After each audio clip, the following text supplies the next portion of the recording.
안녕하세요. 친구들. 인내심 강한 아내의 침묵이 분노보다 더 무섭다는 말에 동의하시는 분 계신가요? 오늘 정말 흥미진진한 이야기를 준비했습니다. 남편이 아내에게 거만하게 소리치는 장면을 상상해 보세요. 내일부터 당신 인생은 당신이 알아서 해. 낭비가 너무 심해. 당신 때문에 내 돈이 다 없어졌다고. 아내의 반응은 어땠을까요? 그녀는 울지 않았습니다. 애원하지도 않았죠. 단지 한마디로 대답했습니다. 알았어. 하지만 그 알았어라는 말 뒤에는 남편을 평생 후회하게 만들 계획이 숨어 있었습니다.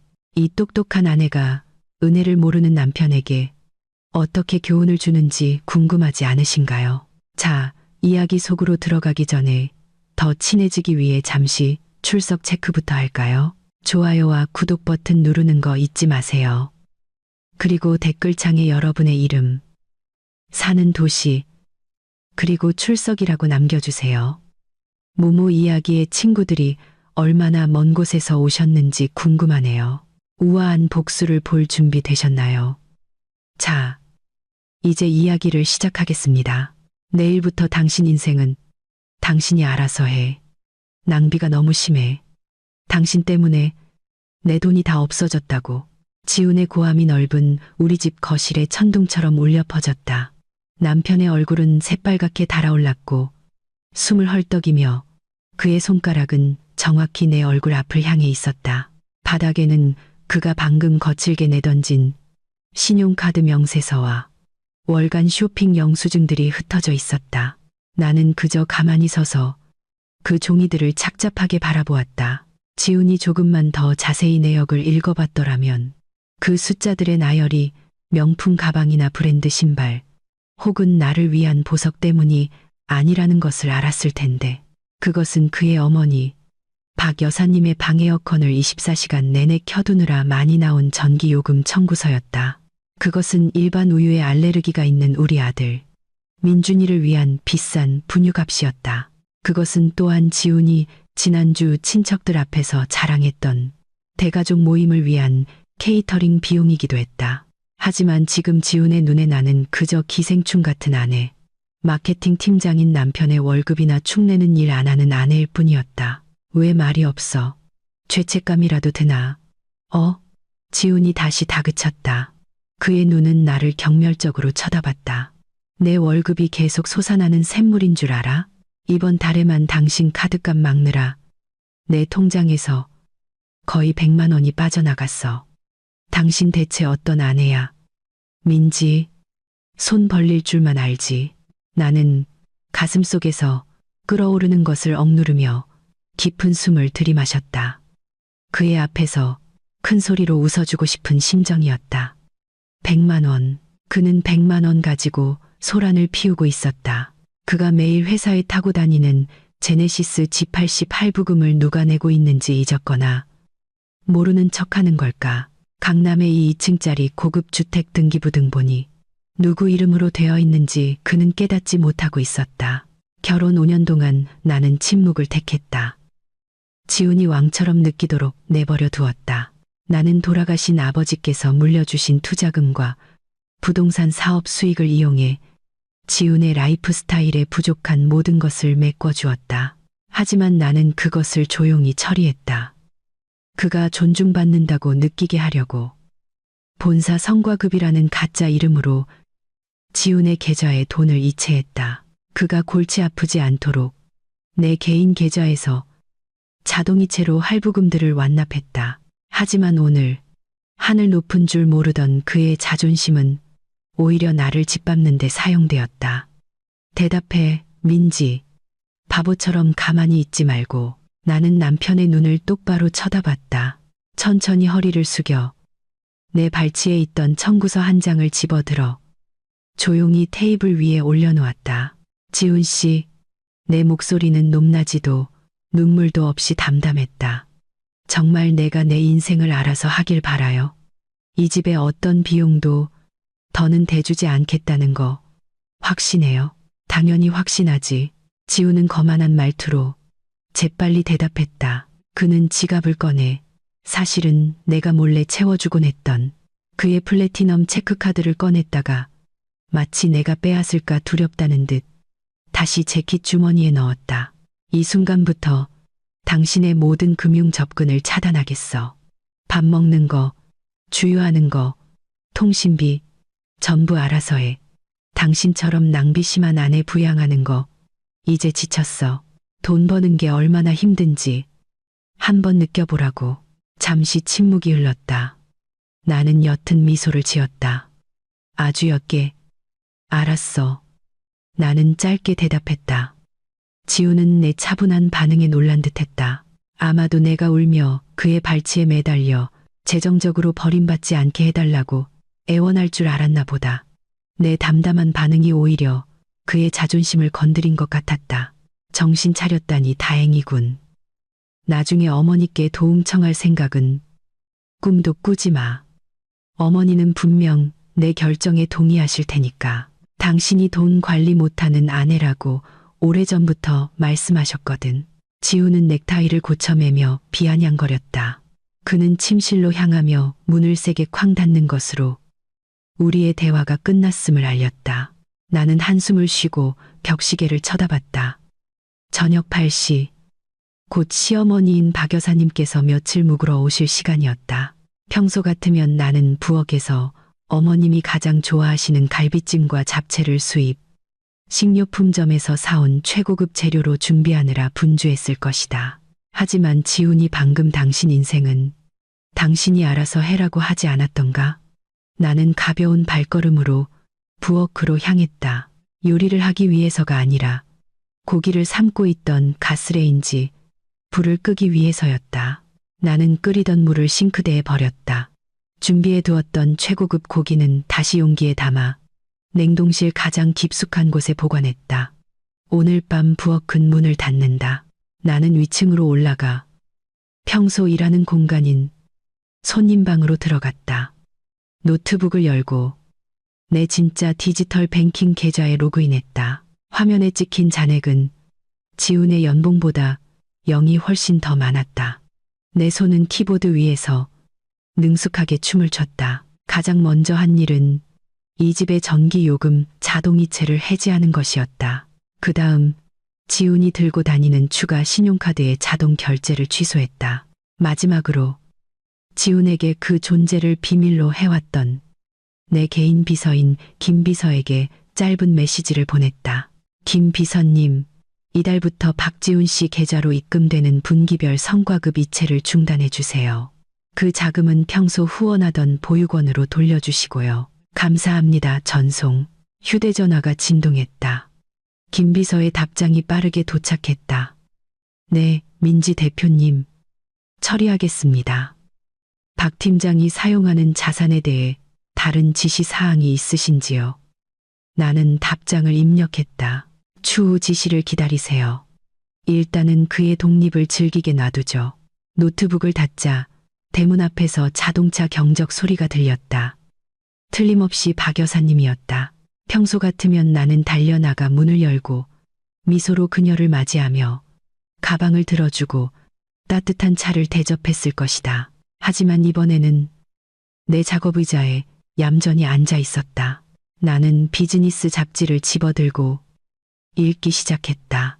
아래층에서 지훈이 내 이름을 부르며 소리치는 소리가 들렸다. 민지, 문 좀 열어. 어머니 오셨잖아. 귀 먹었어? 나는 움직이지 않았다. 여유롭게 잡지 페이지를 넘겼다. 지훈이 투덜거리는 소리가 크게 들렸다. 그의 발소리가 쿵쾅거리며 계단을 내려갔다. 현관문이 열리는 소리가 들리고 뒤이어 박 여사님의 특유의 앙칼진 목소리가 들렸다. 어머, 지훈아, 내 아내는 어디 있니? 시어머니가 왔는데 마중도 안 나오고 차에 짐이 한가득인데 이걸 나 혼자 다 들고 들어가라고. 민지는 위층에 있어요, 어머니. 돈 문제로 제가 좀 나무랐더니 삐졌나 봐요. 지훈의 목소리는 하소연하는 투였다. 철없는 것, 일도 안 하면서 낭비만 하고 게으르기까지. 너처럼 성공한 남편 둔 걸 감사하게 생각해야지. 가서 내려오라고 해. 어머니 마실 것 좀 타오라고. 오는 길이 막혀서 목이 마르구나. 나는 지훈이 계단을 빠르게 오르는 발소리를 들었다. 손님방 문이 거칠게 열렸다. 지훈이 거기에 서 있었다. 내가 여유롭게 잡지를 읽고 있는 것을 보자 그의 얼굴은 더욱 험악해졌다. 야, 어머니 오신 거 안 들려. 내려가서 차 내오고 어머니 가방도 가져와. 그가 명령했다. 나는 그를 힐끗 쳐다보고는 다시 잡지에 집중했다. 각자 인생은 각자 알아서 하자고 했잖아요. 당신 어머니고 당신 손님이니까 직접 챙겨요. 난 바쁘니까. 바빠. 그 쓸데없는 잡지 읽느라 바쁘다고. 지훈이 내 손에서 잡지를 빼앗아 던져버렸다. 내 감정 건드리지 마. 민지, 빨리 내려가. 안 그러면 뭐요. 나는 차분하게 맞섰다.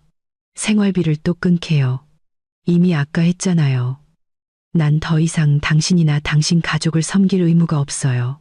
생활비조차 계산적으로 구는 마당에 지훈은 입을 쩍 벌렸다.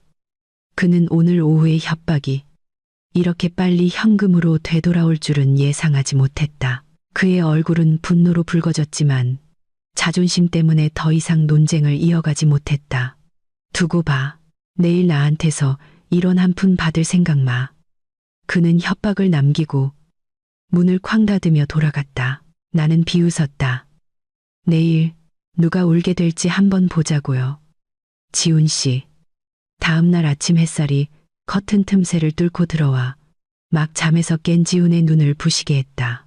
그는 몸을 뒤척이며 옆 침대 쪽으로 손을 뻗었다. 텅 비어 있었다. 차가웠다.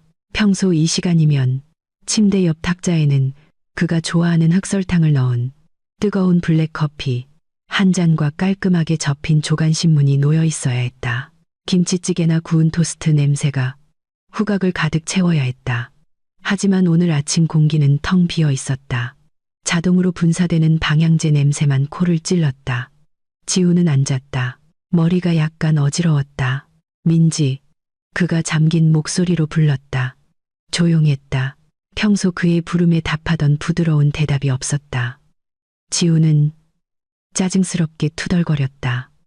그는 일어나 옷장으로 걸어갔다. 보통은 잘 다려진 와이셔츠, 바지, 어울리는 넥타이, 양말, 속옷까지 침대 커버 위에 깔끔하게 정돈되어 있어야 했다. 오늘 그 침대는 깨끗했다. 아무것도 없었다. 그는 거칠게 옷장 문을 열었다. 옷들이 빽빽하게 걸려 있었지만 대부분이 아직 다리지 않은 세탁물이라 구겨져 있었다. 지훈은 감정이 격해져 옷더미를 헤집었다. 민지, 세탁소에서 찾아온 네이비색 셔츠 어디 있어? 그가 소리쳤다. 욕실 문이 열렸다. 아이보리색 블라우스와 베이지색 와이드 팬츠를 입은 내가 말끔한 모습으로 나왔다. 평소 집에서 대충 묶고 있던 내 머리는 이제 드라이를 해 아름답게 늘어뜨려져 있었다. 아침이면 보통 화장기 없던 내 얼굴은 이제 옅고 우아한 화장으로 생기 있어 보였다. 지훈은 내 모습에 잠시 넋을 잃었다. 그는 마치 낯선 사람을 보는 것 같았다. 평소 아침이면 잠옷 차림에 마늘 냄새를 풍기던 아내가 이제는 최고의 커리어 우먼처럼 보였다. 어디가 그렇게 차려입고. 그의 목소리 톤은 놀라움에 약간 누그러졌다. 나는 지훈을 돌아보지도 않고 지나쳐 화장대로 가서 핸드백을 집었다. 볼 일이 좀 있어서요. 어젯밤에 각자 인생 알아서 살자고 했잖아요. 그럼 내 출근복은 어떻게? 이거 다 구겨진 거 안 보여. 지훈이 어질러진 옷장을 가리켰다. 나는 거울 반사를 통해 그를 쳐다보며 벽돌색 립스틱을 발랐다. 단지 앞에 있는 코인 세탁소는 24시간 영업해요. 아니면 돈을 아끼고 싶으면 다리미는 뒤쪽 세탁실에 있어요. 사용하는 방법은 아직 기억하죠? 지훈의 얼굴은 분노를 참느라 붉어졌다. 너 정말 아내로서 도리를 저버리는구나. 어머니가 아래층에 계시는데 넌 외출할 생각이나 하고 어머니도 스스로를 챙기실 수 있잖아요. 아기도 아니신데. 나는 아무렇지 않게 대답했다.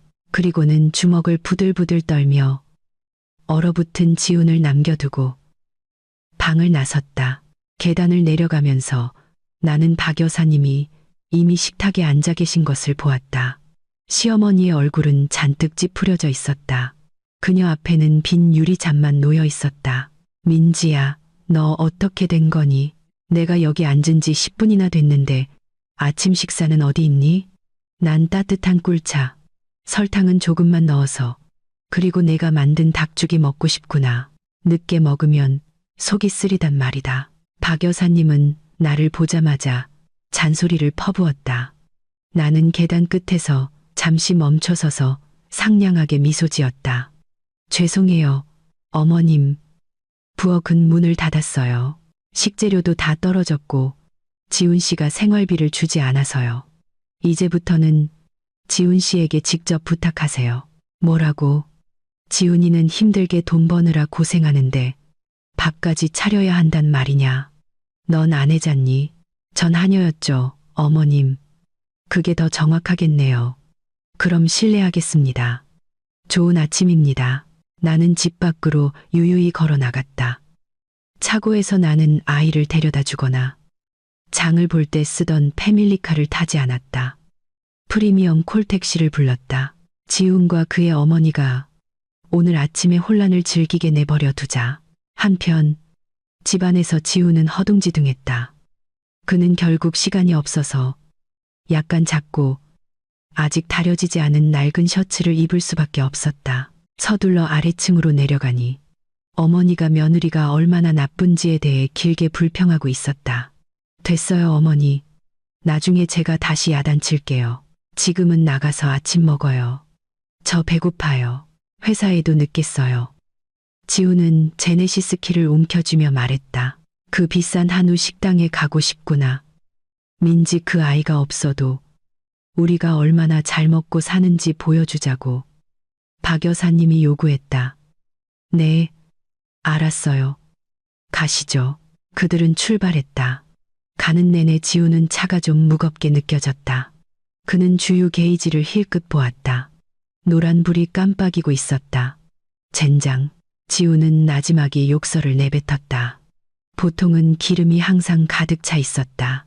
매주 내가 차를 주유소에 가져가 내 돈으로 가득 채우고 지훈이 고객들 앞에서 항상 번듯해 보이도록 최고의 세차장에서 세차까지 해줬다는 사실을 그는 잊고 있었다. 지훈은 주유소로 차를 돌렸다. 그는 직원에게 가득 채워달라고 요청했다. 계산을 하려고 그는 어젯밤 내게 자랑했던 그 믿음직한 체크카드를 꺼냈다. 죄송합니다, 손님. 잔액이 부족합니다. 직원이 카드를 2번 긁어본 후 말했다. 지훈은 눈을 동그랗게 떴다. 말도 안 돼. 거기에 수천만 원이 들어있다고. 확인해 봐요. 오류 코드가 잔액 부족으로 뜹니다, 손님. 다른 카드 있으세요? 지훈의 심장이 쿵쾅거렸다. 그는 어젯밤 신용카드 대금을 갚기 위해 100만 원을 이체한 것을 기억했다. 하지만 지난달 월급 잔액이 아직 남아 있어야 했다. 그는 매주 금요일 밤마다 친구들에게 술을 사주며 자신의 월급을 갉아먹고 있었다는 사실을 잊고 있었다. 지금까지는 내가 그가 모르는 사이에 그가 낭비할 때마다 그의 잔액을 채워주었던 것이다. 뒤쪽의 차들이 경적을 울리기 시작하자 얼굴이 새빨개진 지훈은 지갑에서 현금을 꺼냈다. 마지막 남은 5만 원권 몇 장. 겨우 맞았다. 나머지는 동전으로 낼게요. 지훈은 창피함을 참으며 중얼거렸다. 옆에 앉은 박 여사님은 그저 부채질만 하고 있었다. 왜 이렇게 오래 걸리니? 덥구나. 내 차 에어컨은 왜 시원하지가 않니? 지훈은 그제야 차 에어컨이 뜨겁게 느껴진다는 것을 깨달았다. 냉매가 다 떨어졌다. 정기 점검일이 2주나 지났다. 보통은 정비 알림이 내 휴대전화로 왔고 내가 처리했다. 지훈은 차량 관리에 대해 아는 것이 전혀 없었다. 그에게 차는 항상 탈 준비가 되어 있는 마법 같은 물건이었다. 기분이 엉망인 채로 사무실에 도착했다. 주유하느라 현금을 다 써버려서 한우 식당은커녕 편의점에서 빵으로 때워 배는 고팠다. 지훈은 곧장 자기 자리에 앉았다. 그는 휴대전화의 모바일 뱅킹 앱을 열었다. 오늘은 15일, 보통 분기별 성과급이라는 이름으로 300만 원이 입금된다는 알림이 뜨는 운명의 날이었다. 보통 아침 9시 정각에 들어왔다. 이 돈이 지훈을 부자로 느끼게 하고 월급이 많다고 생각하게 만들어 고급차 할부와 명품을 사도록 용기를 주었다. 그는 앱을 새로 고침했다. 잔액은 변하지 않았다. 몇십만 원의 푼돈만 남아 있었다. 그는 10분을 기다렸다. 다시 새로 고침했다. 여전히 같았다. 식은땀이 그의 관자놀이에서 흘러내리기 시작했다. 자동차 할부금 마감일은 내일이었다. 그가 갚아주기로 약속한 박 여사님의 신용카드 대금도 모레가 마감이었다. 지훈은 사무실 전화를 집어들어 재무팀 내선 번호를 눌렀다. 여보세요. 김 대리님. 저 지훈인데요. 성과급 미체가 아직 안 들어온 것 같아서요. 보통 이 시간이면 알림이 오는데 전화기 저편에서 키보드 타이핑 소리가 들리더니 잠시 조용해졌다. 안녕하세요. 박 팀장님. 죄송하지만 어떤 성과급을 말씀하시는 건가요? 급여 시스템상 박 팀장님은 지난 25일에 이미 이체된 기본급과 교통비만 받으시는 걸로 되어 있습니다. 오늘 예정된 이체는 없습니다. 농담하지 마요. 김 대리님. 매 분기 15일마다 저는 항상 300만 원씩 받았어요. 명목은 성과 보상이었고요. 다시 확인해 보세요. 지훈은 초조하게 소리쳤다. 제가 지난 3년간의 회사 계좌 이체 내역을 확인했습니다만 15일에 팀장님께 그만한 금액이 지출된 적이 없습니다. 아마 다른 곳에서 온 개인적인 송금일 겁니다. 회사 장부에는 그런 예산 항목이 없습니다. 지훈의 손에 들린 수화기가 땀으로 미끄러웠다. 그의 무릎에 힘이 빠졌다. 말도 안 돼. 그가 중얼거렸다. 그럼 지금까지 그 돈은 어디서 온 거지?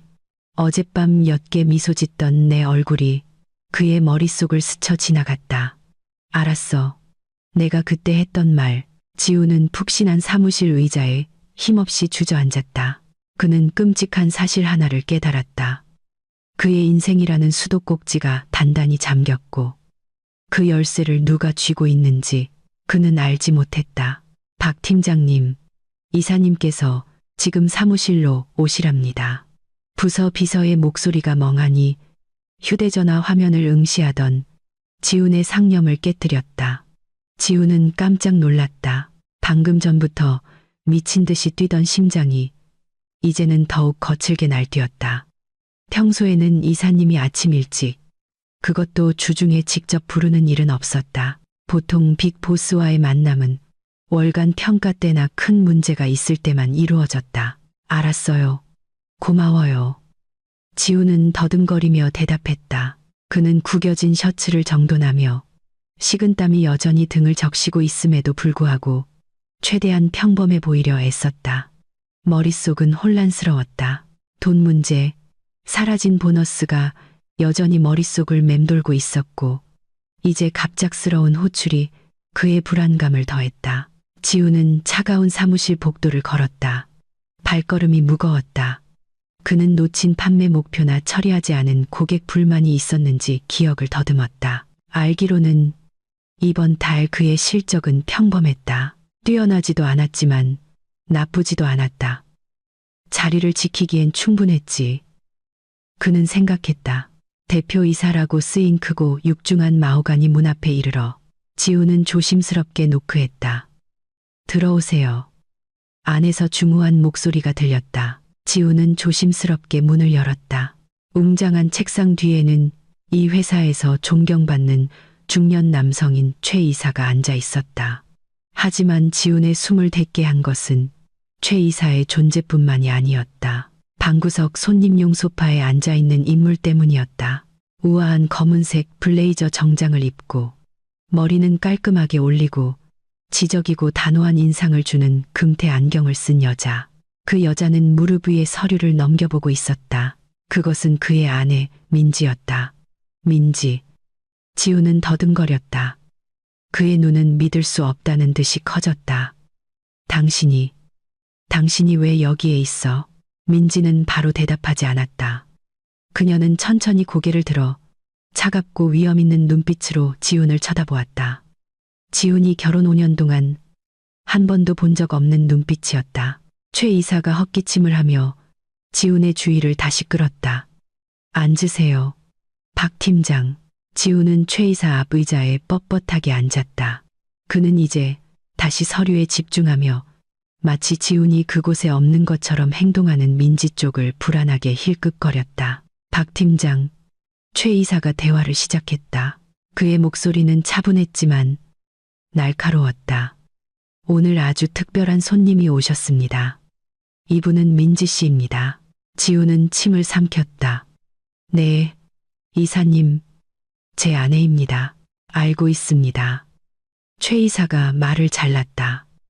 하지만 그녀는 당신의 아내로서 온 것이 아닙니다.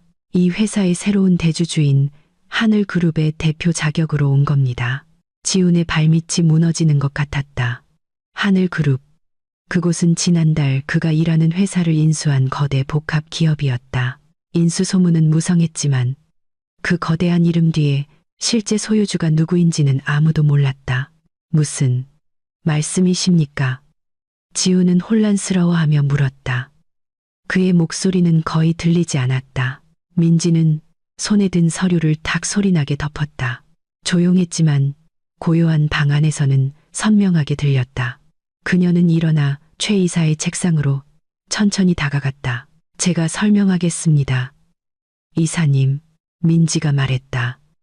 그녀의 목소리는 달랐다. 단호하고 전문적이며 지훈이 집에서 듣던 애교 섞인 톤은 전혀 없었다. 민지는 지훈을 똑바로 쳐다봤다. 하늘그룹은 제 가족이 운영하는 지주회사입니다. 지훈 씨, 제 아버지가 세우셨죠. 그동안 저는 운영에 관여하지 않는 조용한 투자자로 지내기로 했습니다. 최 이사님 같은 전문 경영인들에게 모든 것을 맡겼죠. 지훈은 입을 쩍 벌렸다. 입은 열렸지만 아무 소리도 나오지 않았다. 그의 아내, 어제 저녁 기생충이라며 소리쳤던 그 아내가 하늘그룹의 유일한 상속녀라니. 하지만 당신은 그냥 집에만 있었잖아. 아버지에게서 작은 유산을 받았다고 했잖아. 지훈은 현실을 부정하려 애썼다. 그의 뇌는 이 사실을 받아들이기를 거부했다. 작은 유산이라는 건 상대적인 거죠, 지훈 씨. 민지는 비꼬는 미소로 대답했다. 어떤 사람에게는 상가 하나도 큰 유산이겠죠. 저에게는 15개 다국적 기업의 지분 소유권이라는 유산이 책임감이었고요. 민지는 지훈 앞에 갈색 서류 봉투를 놓았다. 그동안 난 조용히 있었어요. 당신이 이곳에서 밑바닥부터 경력을 쌓도록 아무런 개입 없이 당신이 내가 기댈 수 있는 독립적인 남자로 성장하는 걸 보고 싶었으니까. 지난 3년간 당신이 즐겼던 분기별 보너스 300만 원. 그건 당신이 진짜 월급으로는 감당 못할 사치스러운 생활을 할 수 있도록 당신이 존중받는다고 느끼게 하려고 내가 특별급여 시스템을 통해 넣어준 내 개인 돈이었어요. 지훈의 얼굴이 종이처럼 하얗게 질렸다. 그의 비밀이 탄로 났다. 그의 자존심은 그의 최고 상사 앞에서 산산조각이 났다. 너, 날 속였어. 지훈은 약하게 비난했다. 헛된 일인 줄 알면서도 자신을 방어하려 애썼다. 난 당신을 지켜준 거예요. 지훈 씨. 민지가 소리쳤다. 그녀의 목소리 톤이 처음으로 높아졌다. 남편으로서의 당신 자존심을 지켜줬다고요. 근데 당신의 보답은 뭐였죠? 당신은 날 모욕했어요. 날 짐으로 여겼죠. 내 인생은 내가 알아서 하라고 했고요. 민지는 깊은 숨을 쉬며 다시 감정을 다스렸다. 그녀는 책상 위에 봉투를 가리켰다. 이제 당신의 요청을 들어줄게요. 난 내 인생을 잘 꾸려왔어요. 이 회사는 내 자산 중 하나고요. 그리고 소유주로서 방금 당신을 포함한 직원들의 실적에 대한 내부 감사를 실시했어요. 지훈의 손이 떨리며 봉투를 잡았다. 열어봐요. 민지가 차갑게 명령했다. 지우는 뻣뻣한 손가락으로 봉투를 열었다. 안에는 회사 로고가 찍힌 공식 서한 한 장이 들어 있었다. 그는 거기에 쓰인 글자들을 한 줄 한 줄 훑어 내려갔다. 경고장 및 강등 통지서, 업무 평가에 근거하여 박지훈 사원은 6개월 연속 판매 목표를 달성하지 못한 것으로 평가됨. 또한 과도한 개인적 용도의 법인 차량 사용 및 부적절한 경비 청구 등 회사 시설의 남용이 발견됨. 이에 박지훈 사원을 마케팅 팀장에서 창고 관리 직원으로 강등 조치함을 결정함. 효력은 금일부로 발생함. 창고 직원. 지우는 그 글자를 질식할 듯한 목소리로 읽었다. 그의 월급은 60% 이상 삭감될 것이다. 차량 지원은 회수되고 에어컨이 나오는 사무실은 공장 뒤편에 덮고 먼지 나는 창고로 바뀔 것이다. 그나마 다행인 줄 아세요, 박 팀장. 최 이사가 덧붙였다. 민지 대표님께서 바로 해고하지 말아 달라고 요청하지 않으셨다면 당신이 저지른 소에게 업무상 횡령 혐의로 법적 절차를 밟았을 겁니다. 지우는 애원하는 눈빛으로 민지를 쳐다봤다. 민지야, 여보, 이건 너무하잖아. 난 당신 남편이야. 어떻게 당신 남편을 창고 자벽부로 만들 수가 있어. 민지는 미소 지었지만 그 미소는 눈까지 닿지 않았다. 어머, 독립하고 싶다고 말한 건 지훈 씨 아니었나요? 창고에서 당신은 스스로 흘린 땀으로 버는 돈 한 푼 한 푼의 소중함을 배울 수 있을 거예요. 이 낭비 심한 아내에게서 오는 비밀 보너스는 더 이상 없고요. 민지는 반짝이는 시계를 힐끗 보았다. 이제 다른 이사님들과 회의할 시간이네요. 새로운 직책을 즐기세요. 지훈 씨. 아, 그리고 그 제네시스는 팀장급에게 제공되는 차량이니 열쇠는 지금 반납해야 해요. 퇴근할 때는 대중교통이나 택시를 이용하면 되겠네요. 절약되고 좋죠.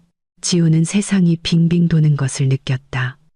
24시간도 채 안 되어 그는 집에서의 권력을 잃었고 비밀 자금원을 잃었으며 이제 경력과 자존심마저 잃었다. 열쇠요. 지훈 씨. 민지가 손을 내밀었다. 심하게 떨리는 손으로 지우는 바지 주머니를 뒤져 지금까지 그의 사회적 지위의 상징이었던 자동차 열쇠를 꺼냈다. 그는 그것을 민지의 손바닥 위에 놓았다. 마치 자신의 영혼을 넘겨주는 것 같았다. 수고하세요, 박지훈 씨. 민지는 공식적인 말투로 말한 뒤 최 이사와 함께 돌아서서 방을 나갔다. 그 거대한 방에 지훈을 혼자 남겨두고 초라하고 작고 무력하게 복도에서 민지는 긴 한숨을 내쉬었다. 가슴에 통증이 느껴졌다. 복수의 기쁨이 아니라 한때 사랑했던 남자를 인간으로 만들기 위해 그를 파괴해야만 하는 아픔이었다. 이건 시작에 불과해요. 지훈 씨. 민지는 혼잣말을 했다. 진정한 교훈은 오늘 밤 집에서 시작될 거예요. 저녁 노을이 피부를 따갑게 찔렀다. 마치 웅장한 회사 건물 앞인도에 어색하게 서 있는 지훈의 처지를 조롱하는 것 같았다. 평소 이 시간이면 그는 로비로 걸어가기만 하면 됐다. 발렛 직원이 이미 에어컨을 시원하게 켜둔 그의 번쩍이는 검은색 제네시스를 준비해뒀을 테니까. 곰과미는 그는 재즈 음악을 들으며 서울의 먼지와 공해를 피해 집으로 운전해 가곤 했다. 하지만 오늘 현실은 그를 무자비하게 강타했다. 박지훈 씨 맞으시죠? 그의 앞에 멈춰 선 택시기사가 물었다. 지훈은 힘없이 고개를 끄덕였다. 이제는 그보다 직급이 높아진 몇몇 전 부하 직원들이 차를 타고 지나가며 그를 의아하게 쳐다보자 그는 엄청난 창피함을 느꼈다. 지훈은 서둘러 택시에 올라타 퀴퀴한 냄새가 나는 헬멧 대신 익숙하지 않은 뒷좌석에 몸을 숨겼다. 집으로 가는 내내 지훈의 등은 땀으로 흠뻑 젖었다. 오늘 아침에 구겨졌던 셔츠는 이제 더욱 형편없는 모양이 되었고 머릿속은 혼란스러웠다. 법인 차량이 회수되었다고 어머니께 어떻게 설명해야 할까? 그가 더 이상 팀장이 아니라 창고 직원이라고 어떻게 말해야 할까? 아니, 지금은 솔직해질 수 없었다. 어머니는 고혈압 병력이 있었다. 아들이 하루아침에 몰락했다는 것을 알면 큰일 날 수 있었다. 지훈아, 세상에, 너 왜 택시 타고 오니? 내 차는 어디 있니? 지훈이 막 집마당으로 들어서자마자 박 여사님의 날카로운 목소리가 그를 맞았다. 중년의 여성은 당황과 짜증이 섞인 얼굴로 현관 앞에 서 있었다. 지훈은 떨리는 손으로 택시비를 지불하며 주머니에 남은 잔돈을 긁어모았다. 그는 지친 미소를 억지로 지었다. 차가 정비소에 들어갔어요. 어머니, 엔진에 심각한 문제가 생겨서 일주일 정도 입원해야 한대요. 지훈은 거짓말을 했다. 그 거짓말을 내뱉는 혀가 뻣뻣하게 느껴졌다. 박 여사님은 실망한 듯 콧방귀를 뀌었다. 에휴, 오늘 저녁에 이모님 댁에 데려다 달라고 하려 했는데 그럼 오늘 저녁은 뭐 먹니? 점심부터 난 찬장에 있던 명절 남은 과자나 먹고 있었단다. 내 아내는 정말 너무하구나. 아침부터 나가서 돌아오지도 않고. 지훈의 배에서 꼬르륵 소리가 크게 났다. 그도 점심을 먹지 못했다. 아까 구내식당에서 모든 사람이 그의 강등 소식을 이미 알고 있었기 때문에 들어갈 용기가 나지 않았다. 소문은 불보다 빨리 퍼졌다. 결국 그는 탕비실에서 물만 마셨다. 알았어요. 그냥 배달 음식 시켜 먹어요, 어머니. 지훈은 달래려 애쓰며 말했다. 난 늘 가던 그 한우구이집 거랑 냉면이 먹고 싶구나. 박 여사님은 아들의 죽어가는 얼굴은 아랑곳하지 않고 죄책감 없이 요구했다. 지훈은 주머니를 뒤져 휴대전화를 꺼냈다. 그는 배달 앱을 열었다. 어머니의 주문 총액이 20만 원에 달하는 것을 보고 그의 손가락이 망설여졌다. 그의 계좌 잔액은 30만 원 뿐이었다. 그것이 다음 월급날까지 그의 마지막 돈이었는데 창고 직원이 된 지금 월급이 얼마가 될지도 알 수 없었다. 어머니, 지훈이 나지막이 불렀다. 오늘 밤은 간단하게 먹어요. 제가 지갑을 사무실 서랍에 두고 와서요. 현금이 이것밖에 없네요. 두 번째 거짓말이었다. 박 여사님은 입을 삐쭉 내밀었다. 고기 좀 사 먹는 게 뭐 그리 어렵다고. 넌 팀장이잖니. 부모님께 인색하게 굴면 복 나간다. 그 말이 지훈의 가슴을 찔렀다. 내 복은 이미 나갔어요, 어머니. 그리고 그건 내가 너무 거만했기 때문이에요. 그는 속으로 비명을 질렀다. 결국 무거운 마음으로 지훈은 단지 끝에 있는 편의점으로 걸어갔다. 그는 라면 3봉지와 계란 2개를 사들고 돌아왔다. 그날 밤 호화로운 대리석 식탁 위에는 아이러니한 광경이 펼쳐졌다. 지훈과 박 여사님은 지훈이 물을 너무 많이 넣어 맛이 밍밍하게 끓인 라면을 먹고 있었다. 민지는 도대체 어디 간 거야? 이 시간까지 안 들어오고 무슨 아내가 밤늦게까지 싸돌아다녀. 박 여사님은 역겹다는 듯이 라면을 휘저으며 불평했다. 시어머니 밥 한 끼 차려주기 싫어서 이런 인스턴트 라면이나 먹이고 이러다 혈압 오르겠네. 바로 그때 차고로 들어서는 부드러운 자동차 엔진 소리가 들렸다. 제네시스가 아니라 진주색의 고급 유럽 세단이었다. 현관문이 열리고 민지가 우아하게 들어섰다. 그녀의 손에는 쇼핑백 몇 개와 그 향기가 즉시 방 안을 가득 채워 라면 수프 냄새를 압도하는 별 5개짜리 해산물 레스토랑의 음식 상자 2개가 들려 있었다. 박 여사님은 곧바로 일어섰다. 그녀의 눈은 음식 상자를 보고 반짝였다. 아, 이제야 들어오는구나. 민지야. 뭘 사온 거니? 해산물이니? 마침 나랑 지훈이가 맛없는 라면 먹고 있었는데 이리 줘. 접시에 담아라. 아직 배고프구나. 박 여사님은 아침에 민지가 자신을 섬기기를 거부했다는 사실을 잊은 듯 다시 권위적인 어조로 명령했다. 민지는 걸음을 멈췄다. 그녀는 박 여사님과 지훈을 번갈아 쳐다봤다. 그러다 그녀의 시선은 식탁 위의 라면 그릇에 닿았다. 어머, 어머님이랑 지훈 씨는 라면 드시고 계셨네요. 와, 정말 절약하시네요. 좋네요. 각자 인생 알아서 살기 원칙에 딱 맞게. 민지는 상냥하게 미소 지으며 말했다. 쓸데없는 소리 말고 음식 이리 내놔. 박 여사님은 손을 뻗어 상자를 잡으려 했다. 부드러운 움직임으로 민지는 시어머니의 손이 닿지 않도록 상자를 멀리했다. 죄송해요. 어머님, 이건 어머님이나 지훈 씨를 위한 게 아니에요. 민지는 부드럽지만 단호하게 말했다. 이건 저랑 민준이를 위한 거예요. 민준이는 지금 외할머니 댁에 있고 전 이걸 전해주러 가는 길이에요.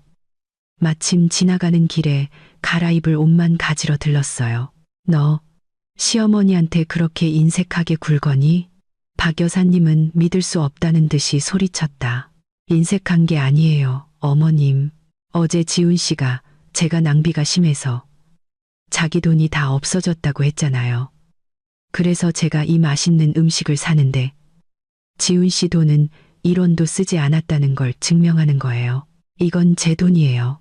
그러니 누구에게 줄지는 제 마음이죠. 민지는 차분하게 대답했다. 아까부터 고개를 숙이고 있던 지훈이 마침내 얼굴을 들었다. 그의 눈은 붉었다. 민지야, 그만해. 어머니 앞에서 날 망신 주지 마. 그냥 음식을 줘. 나중에 돈은 갚을게. 민지는 작게 웃었다. 그 웃음은 지훈의 귀에 매우 고통스럽게 들렸다. 갚는다고요? 뭘로요, 지훈 씨? 창고 직원 월급으로. 식당은 갑자기 완전한 침묵에 휩싸였다. 벽시계의 똑딱거리는 소리만 들렸다.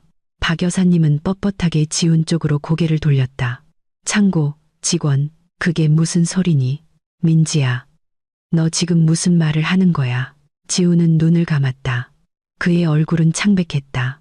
오늘 오후부터 필사적으로 지켜온 비밀이 아내의 입에서 나온 한마디 여유로운 문장으로 그렇게 허무하게 폭로되었다. 어머님의 귀한 아들에게 직접 물어보세요. 민지는 가방을 정리하며 말을 이었다. 아, 맞다. 지훈 씨, 내일 침실에 있는 옷장 좀 비워줘요. 당신 물건들은 에어컨 없는 아래층 손님방으로 옮기고요. 난 계산적인 이방인이랑은 한 방에서 못 자겠으니까. 대답을 기다리지 않고 민지는 돌아서서 다시 그녀의 고급 세단으로 향했다. 식탁 위에 폭발 직전에 시한폭탄을 남겨두고 지훈아.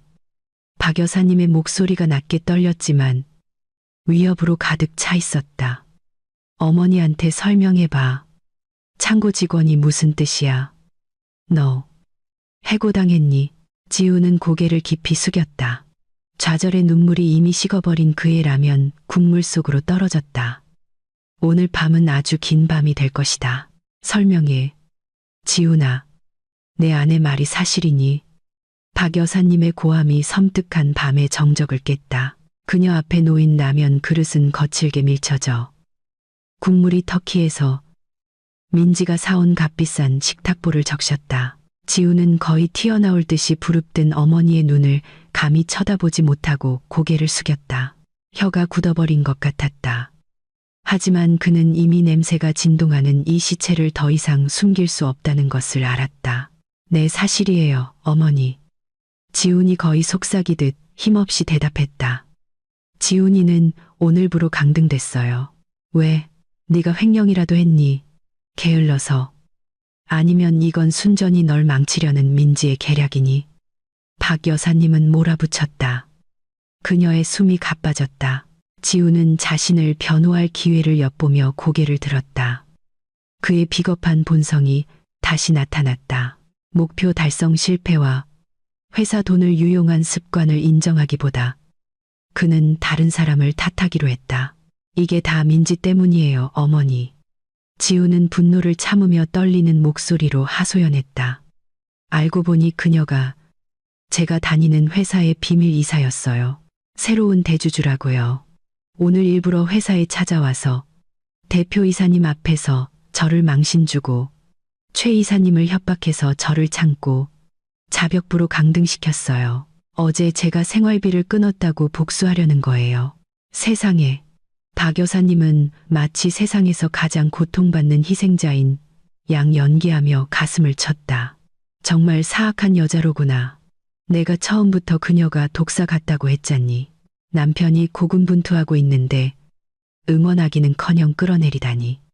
은혜도 모르는 년. 내일 돌아오기만 해봐라. 내가 단단히 버릇을 고쳐주마. 지우는 그저 침묵했다.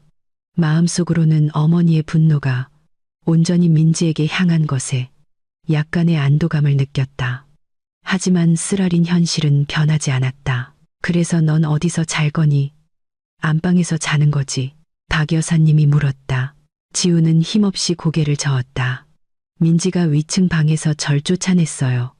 어머니, 저랑 같이 자기 역겹다고요. 아래층 손님방으로 옮기라고 했어요. 파렴치하긴. 이 집은 남편 집인데 왜 자기가 마음대로 정해. 박 여사님은 집 등기부등 보니 민지의 이름으로 되어 있다는 사실을 잊은 채 불평했다. 그래, 오늘 밤은 아래층 방에서 자거라. 지지마. 네가 여전히 자존심 있는 남자라는 걸 보여줘. 무거운 발걸음으로 지우는 옷이 든 여행 가방을 끌고 아래층 손님방으로 갔다. 그 방은 작았고 창고를 개조해 만든 임시 침실이었다. 에어컨은 없고 먼지가 두껍게 쌓인 낡은 벽걸이 선풍기만 있었다. 매트리스도 얇고 딱딱한 스펀지 매트리스뿐이었다.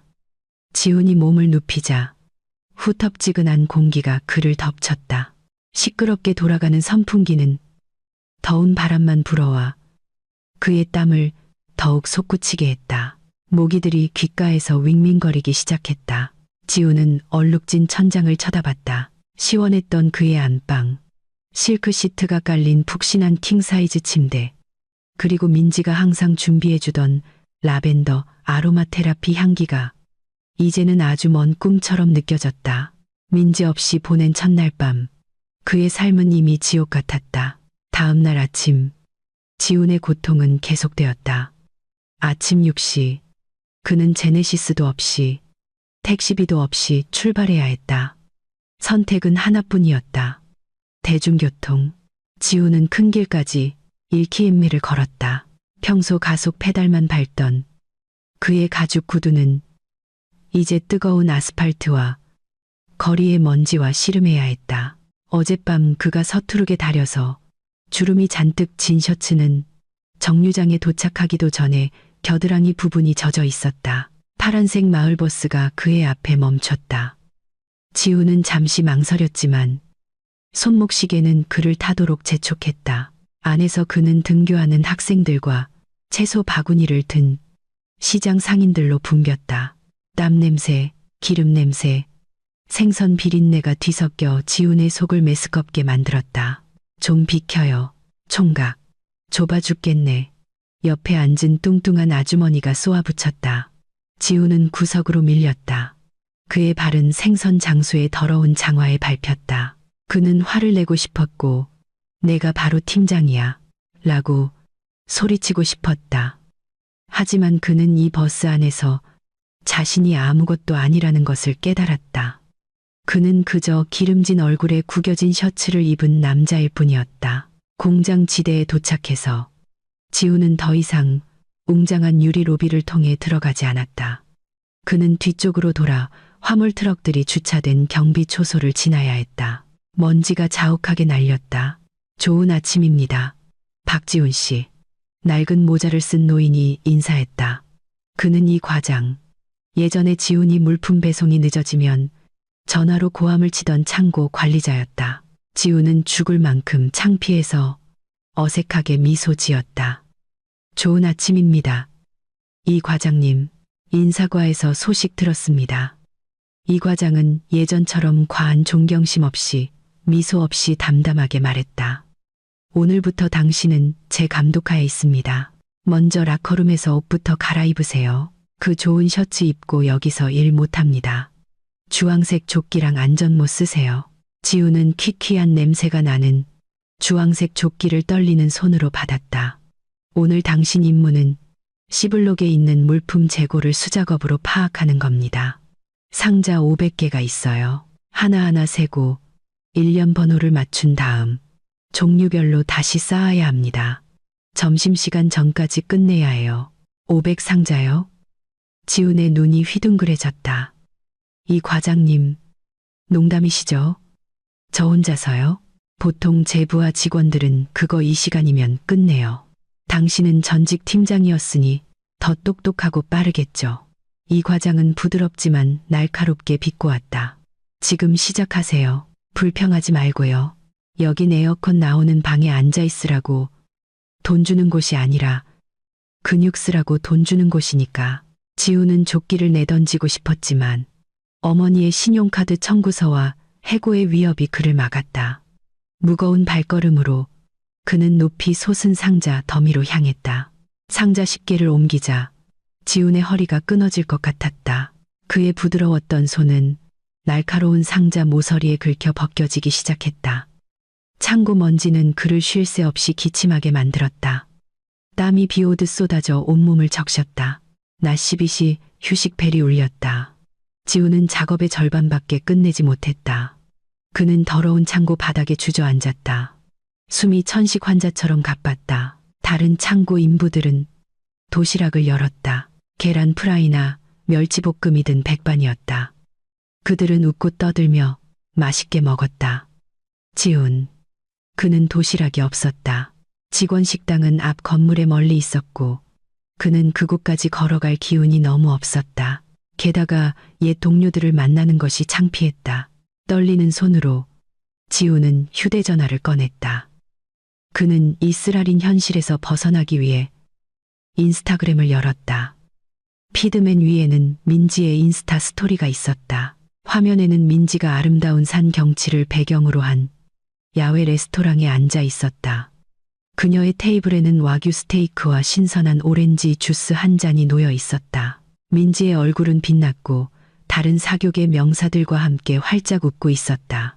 캡션은 짧지만 따끔했다. 부담 없이 스스로 번 돈으로 즐기는 시간. 기생충만 키우지 않으면 인생은 아름답다.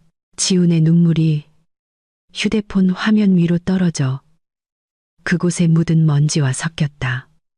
여기서 그는 굶주리고 목마르고 고통스럽게 자벽부로 일하고 있었다. 반면 그의 아내, 그가 멸시했던 여자는 지상낙원을 즐기고 있었다. 이제 겨우 첫날인데 지훈은 절망적으로 중얼거렸다. 내일은 어떻게 버티지? 반팔시 집마당으로 들어서는 지훈의 발걸음은 납덩이를 매단 듯 무거웠다. 몸에서는 시큼한 땀 냄새가 났고 머리와 얼굴에는 창고 먼지가 두껍게 앉아 있었다. 주황색 조끼를 넣은 가방이 유난히 무겁게 느껴졌다. 온종일 상자를 나른 탓에 척추가 부서지는 것 같았다. 하지만 집에서 그를 맞이한 광경은 창고의 상자 더미보다 훨씬 끔찍했다. 집은 칠흑같이 어두웠다. 불이 하나도 켜져 있지 않았다. 어머니, 지훈은 다급하게 불렀다. 그는 벽을 더듬어 전등 스위치를 찾았다. 여러 번 눌러봤지만 소용없었다. 불은 계속 꺼져 있었다. 지훈아, 돌아왔니? 거실 쪽에서 박 여사님의 외침이 들렸다. 그녀의 목소리는 분노와 두려움이 뒤섞여 날카롭게 울렸다. 지훈은 배터리가 15%밖에 남지 않은 휴대전화 플래시를 켰다. 그는 거실을 비췄다. 그곳에는 박 여사님이 신문지로 부채질하며 소파에 앉아 있었다. 그녀의 얼굴은 더위로 번들거렸다. 왜 이렇게 어두워요, 어머니? 정전이에요. 지훈은 혼란스러워하며 물었다. 정전은 무슨? 전기요금이 미납돼서 끊겼어. 박 여사님은 감정적으로 쏘아붙였다. 오후 4시부터 일했어. 에어컨도, 냉장고도, 수도 펌프도 다 멈췄다고. 씻지도 못하고 시원한 물 한 잔 마실 수도 없어. 너 도대체 어떻게 된 거니? 지훈아, 가장이라면서 전기요금 하나 제대로 못 내서 이렇게 끊기게 만들어. 지훈은 이마를 쳤다. 그는 그동안 항상 민지가 전기 계량기를 확인했다는 사실을 잊고 있었다. 요금 미납 경고가 오면 민지는 지훈이 알 필요도 없이 모바일 뱅킹으로 바로 납부했다. 지훈은 이 집의 고객 번호조차 몰랐다. 민지는요, 아직 안 왔어요. 지우는 어머니 옆 소파에 몸을 던지며 물었다. 소파는 두 사람의 땀으로 끈적거렸다. 안 왔어. 쓸모없는 아내 같으니라고. 일부러 우리를 이렇게 덮고 어둡게 내버려 둔 게 틀림없어. 바로 그때 밝은 자동차 헤드라이트 불빛이 유리창을 통해 거실을 휩쓸었다. 민지의 하얀 세단이 차고로 들어섰다. 차 시동이 꺼지고 곧이어 현관문이 열렸다. 민지가 들어섰다. 어둠 속에 있는 그들과 달리 민지는 매우 밝고 시원한 빛을 내는 휴대용 LED 비상등을 들고 있었다. 오른손에는 세차게 돌아가며 얼굴에 시원한 바람을 불어주는 작은 휴대용 선풍기도 들고 있었다. 다들 안녕하세요. 와, 분위기 정말 로맨틱하네요. 둘이서 오붓하게 어둠 속에 민지는 일부러 명랑한 톤으로 인사했다. 민지가 들고 온 LED 불빛이 지훈과 박 여사님의 눈을 부시게 했다. 그들은 갑자기 스포트라이트를 받은 시궁쥐 같았다. 민지, 박 여사님은 벌떡 일어나 소리쳤다. 너 제정신이니?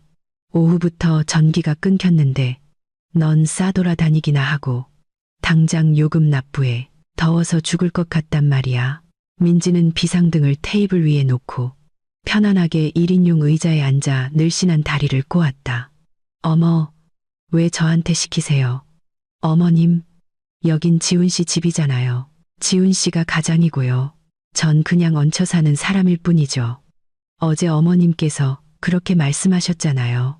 민지는 더러운 셔츠 차림으로 비참해 보이는 지훈 쪽으로 고개를 돌렸다. 지훈 씨, 오늘 아침부터 미납 경고 왔을 텐데 왜 납부 안 했어요? 스스로 인생을 책임지겠다고 했잖아요. 민지야, 제발. 지훈의 목소리는 애처롭게 갈라졌다. 나 너무 피곤해.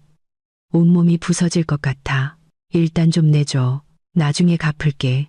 나중에 언제요? 지훈 씨. 민지가 재빨리 말을 잘랐다. 어제 쓴 택시비도 아직 안 갚았잖아요. 이제 와서 또 외상으로 해달라고요. 죄송하지만 제 가게는 외상 좋아하는 손님에게는 문 닫았어요. 민지는 휴대전화를 꺼내 지훈 쪽으로 화면을 보여주었다. 자, 고객 번호 드릴게요. 앞에 있는 편의점에서 직접 사거나 잔액이 아직 남아있다면 모바일 뱅킹으로 하세요. 지훈은 그 번호를 착잡하게 쳐다봤다. 그의 계좌 잔액은 20만 원 뿐이었다. 10만 원짜리 전기요금을 내면 박 여사님의 에어컨 사용량을 고려할 때 이 거대한 집에서는 3일밖에 버티지 못할 것이다. 그리고 그는 내일 출근할 교통비와 식비가 여전히 필요했다. 지훈아, 뭘 기다려. 빨리 사와. 박 여사님은 아들이 재정적으로 목숨을 걸고 계산하고 있다는 사실은 아랑곳하지 않고 재촉했다. 떨리는 손으로 지훈은 휴대전화의 뱅킹 앱을 열었다. 어두워서 신호가 잘 잡히지 않았다. 무거운 마음으로 그는 10만 원을 눌렀다. 결제를 클릭하자 잔액이 줄었다. 그의 남은 돈은 이제 위태로웠다. 지훈은 힘없이 일어나 집 옆 벽에 있는 계량기로 걸어가 20자리 숫자를 입력했다. 삐, 불이 켜지고 벽걸이 선풍기가 다시 돌기 시작했다. 냉장고 모터 소리가 윙윙거렸다. 박 여사님은 안도의 한숨을 내쉬었다. 하, 드디어 켜졌네. 지훈아, 빨리 어머니 방 에어컨 좀 켜줘. 리모컨이 고장나서 직접 해야 해. 그리고 시원한 물 좀 갖다 줘. 지훈은 막 앉으려 했지만 어머니의 명령에 다시 일어서야 했다. 한편 민지는 이미 일어나 비상등을 끄고 위층으로 올라갈 준비를 하고 있었다. 기다려. 박 여사님이 날카롭게 불렀다. 어디 가려고? 잠이나 자려고. 저기 봐. 부엌은 엉망이고 어제 설거지거리가 산더미처럼 쌓여 있어. 지훈이랑 내 빨래도 한 바구니 가득이야. 지금 당장에. 민지는 세 번째 계단에서 멈췄다. 그녀는 천천히 돌아서서 재미있다는 듯한 눈으로 시어머니를 쳐다봤다. 존경하는 박 여사님. 민지는 부드럽게 말했다. 기억을 잃으신 것 같네요. 저는 여기 하녀가 아니에요. 저도 바쁜 커리어 우먼이고요. 깨끗한 옷을 원하시면 직접 빠세요. 세탁기 성능 좋아서 버튼 하나만 누르면 돼요. 기계치만 아니시라면요. 무례하게 네가 감히 나한테 기계치라고. 민지는 지훈을 힐끗 보았다. 지훈 씨가 빨아줄 수도 있겠네요. 아까 창고에서 한 운동에 추가로 체력 단련도 되고요. 민지, 그만해. 지훈이 소리쳤다. 어머니한테 너무하잖아. 제가 너무하다고요? 민지는 작게 웃으며 계단을 내려와 지훈에게 다가갔다. 그녀는 꾀죄죄한 남편의 얼굴에 자신의 얼굴을 가까이 댔다. 지훈의 몸에서 땀과 먼지 냄새가 역하게 풍겨왔다. 민지는 코를 찡그리며 반사적으로 손으로 코를 막았다. 지훈 씨, 냄새 너무 심해요. 가난의 냄새. 민지는 박 여사님도 들을 수 있을 만큼 크지만 나지막이 속삭였다. 지훈의 얼굴이 새빨갛게 달아올랐고 목에 핏대가 섰다. 그 모욕은 그의 심장을 꿰뚫었다. 잘 들어요, 지훈 씨. 민지는 다시 몸을 바로 세우며 말을 이었다. 내일부터 저는 부엌을 잠글 거예요. 냉장고에 있는 식재료는 제가 산 거고 가스도 제가 산 거예요. 밥 먹고 싶으면 직접 사서 직접 요리해 먹어요. 필요하면 휴대용 버너라도 쓰고요. 제 물건에는 손대지 마세요. 우리를 굶겨 죽일 셈이냐. 박 여사님은 히스테릭하게 소리쳤다. 아니요, 어머님. 어머님 아드님께 생존하는 법을 가르치려는 거예요. 남자라면 강해야 한다면서요. 쌀 한 포대 살 능력도 없어서야 되겠어요. 민지는 그러고 나서 방구석에 쌓인 더러운 빨래 더미를 가리켰다. 그리고 저건 당신의 더러운 작업복이에요, 지훈 씨. 내일 창고에서 또 일하고 싶으면 지금 빠는 게 좋을 거예요. 선풍기 앞에 널어두면 내일 아침에는 마를지도 모르죠. 그러지 않으면 이틀 연속 퀴퀴한 옷 입고 다른 인부들의 웃음거리가 될 준비나 하세요. 그 말을 끝으로 민지는 2층으로 유유히 올라갔다. 안방문이 잠기는 소리가 아래층의 정적 속에서 선명하게 들렸다. 철컥, 지훈은 얼어붙은 채 서 있었다. 민지의 말이 머릿속에서 맴돌았다. 직접 빨래하고 직접 밥해 먹고 돈은 다 떨어지고 그는 긁히고 더러워진 자신의 손을 내려다봤다. 예전에 이 손은 펜과 자동차 핸들만 잡았다. 이제 이 손은 거의 남지 않은 체력으로 한밤중에 더러운 옷을 빨아야 했다. 지훈아, 박 여사님이 칭얼거렸다. 나 배고파. 냉장고에는 물밖에 없어. 지훈은 멍한 눈으로 어머니를 쳐다봤다. 처음으로 자신의 어머니에 대한 분노가 마음속에서 자라나기 시작했다. 그냥 주무세요. 어머니, 지훈은 차갑게 대답했다. 자면 배고픈 거 못 느껴요. 전 빨래해야 해요. 그날 밤 좁은 아래층 화장실에서 지훈은 수도꼭지에서 쏟아지는 물줄기 아래서 소리 없이 울며 기름과 먼지 얼룩으로 가득한 작업복을 밟고 있었다. 그의 눈물은 값싼 세제 거품과 섞였다. 그는 이것이 단순한 악몽이 아니라 그의 새로운 현실이라는 것을 깨닫기 시작했다. 그리고 민지는 정말로 그를 천천히 그리고 철저히 파괴하고 있었다. 민지가 부엌을 잠그고 지훈이 창고 인부로 일하기 시작한 지 일주일이 지났다. 지훈과 박 여사님에게는 1세기처럼 느껴지는 일주일이었다. 웅장한 집은 이제 감옥처럼 느껴졌다. 지훈은 매일 새벽 결코 낫지 않는 근육통에 시달리는 몸을 이끌고 출근했다. 예전에 희고 잘 관리되던 그의 피부는 이제 햇볕에 그을려 검게 변하기 시작했다. 손바닥은 거칠고 굳은 살과 긁힌 상처로 가득했다. 값비싼 셔츠는 더 이상 입지 않았다. 그는 이제 낡고 색이 바랜 낡은 티셔츠와 청바지를 입는 것에 체념했다. 매일 수백 개의 먼지투성이 상자를 들어 올리는데 그게 가장 합리적인 복장이었기 때문이다. 오늘 아침 텅 빈 식탁에서는 긴장감이 최고조에 달했다. 지훈아, 오늘 호텔에서 엄마 모임 있는 날이야. 지금 당장 300만 원 필요해. 박 여사님이 요구했다. 값비싼 스킨케어 크림이 다 떨어져 지훈이 새로 사주지 못해 그녀의 얼굴은 푸석해 보였다. 끝이 해진 운동화 끈을 묶고 있던 지훈은 깜짝 놀라 고개를 들었다. 300만 원이요. 어머니, 전 지금 5만 원도 손이 떨리는데 어디서 300만 원을 구해요? 난 몰라. 박 여사님은 창피함에 눈물을 글썽이며 쏘아붙였다. 지난주에는 아프다고 핑계대고 빠졌어. 이번 주에도 빠지면 내 체면이 뭐가 되겠니? 내 친구들은 다 사모님들이라고. 그들 모임에서 빠지면 우린 정말 거지가 되는 거야. 우린 이미 거지예요. 어머니, 아직도 모르시겠어요? 지훈이 마침내 폭발했다. 그의 목소리는 좌절 섞인 울음을 참느라 쉬어 있었다.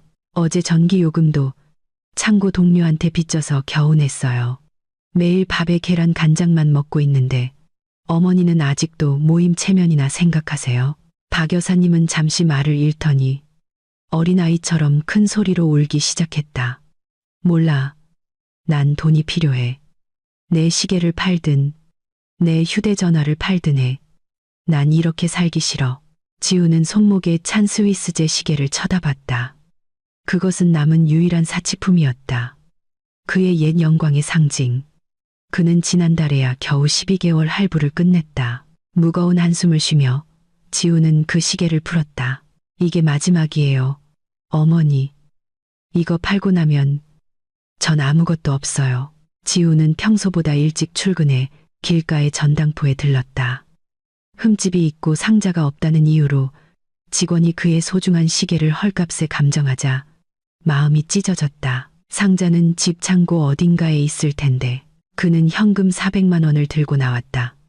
300만 원은 어머니 계좌로 이체했다. 100만 원은 앞으로 한 달 생활비로 꽉 쥐었다. 점심시간, 창고에서 지우는 구석에서 5천 원짜리 백반을 먹었다. 다른 인부 동료들에게서 멀리 떨어져서 그는 창피했다. 예전 이 시간이면 그는 일식 레스토랑에서 신선한 초밥을 먹으며 회의를 하고 있었다. 지금 그는 약간 상한 듯한 어묵볶음과 딱딱한 밥을 삼켜야 했다. 어이, 지훈, 멍 때리지 말고. 부산에서 트럭 들어왔다. 지금 내려. 반장인 이 과장이 소리쳤다. 지훈은 깜짝 놀랐다. 급하게 밥을 통째로 삼키고는 포대를 메러 달려갔다. 그의 자존심은 이미 땅에 떨어졌다. 한편 박 여사님은 자신감 넘치게 5성급 호텔 로비로 들어섰다. 그녀는 유일하게 구겨지지 않은 최고의 실크 한복을 입고 마지막 남은 값비싼 향수 한 방울까지 뿌렸다. 그녀는 다시 사모님이 된 기분이었다.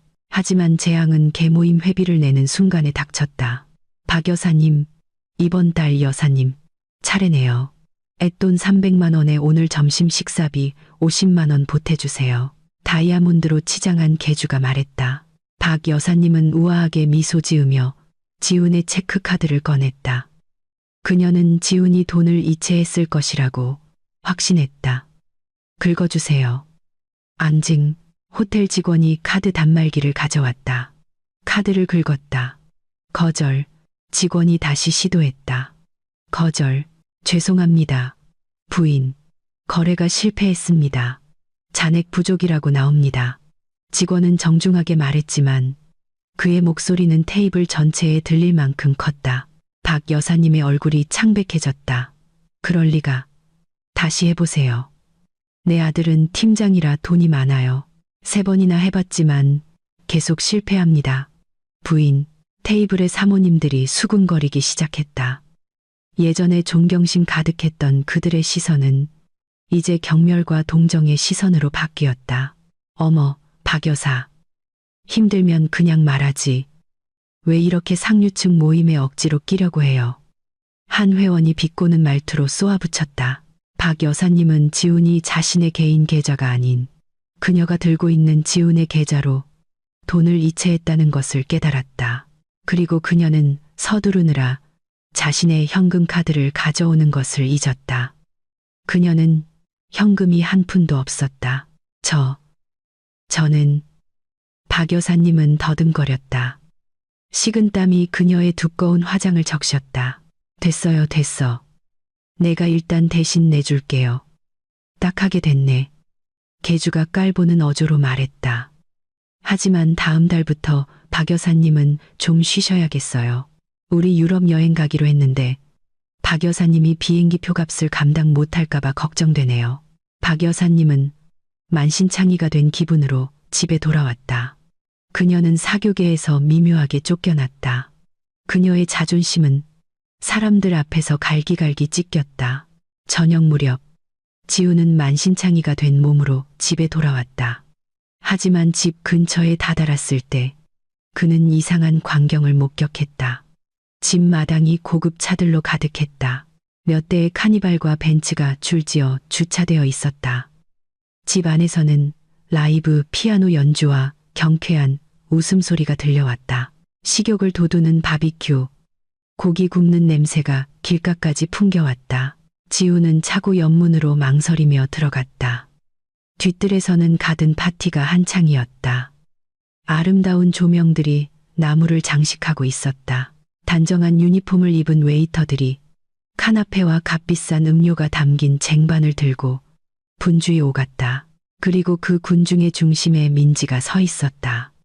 그녀는 날씬한 몸매를 감싸는 젓갈색 이브닝 드레스를 입고 눈부시게 아름다웠다. 머리는 현대적으로 올렸다. 그녀는 크리스털 잔을 들고 누군가와 친밀하게 대화하며 웃고 있었다.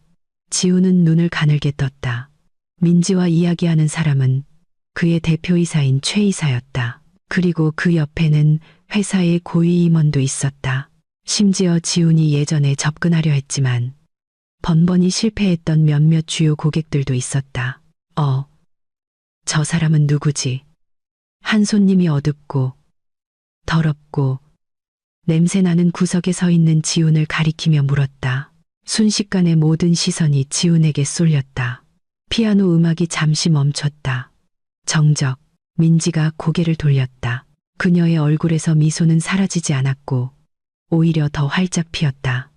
그녀는 손을 흔들어 지훈을 가까이 오라고 불렀다. 여러분 소개할게요. 이쪽은 지훈 씨예요. 민지는 크고 맑은 목소리로 말했다. 지훈은 도망치고 싶었지만 발이 굳어버렸다.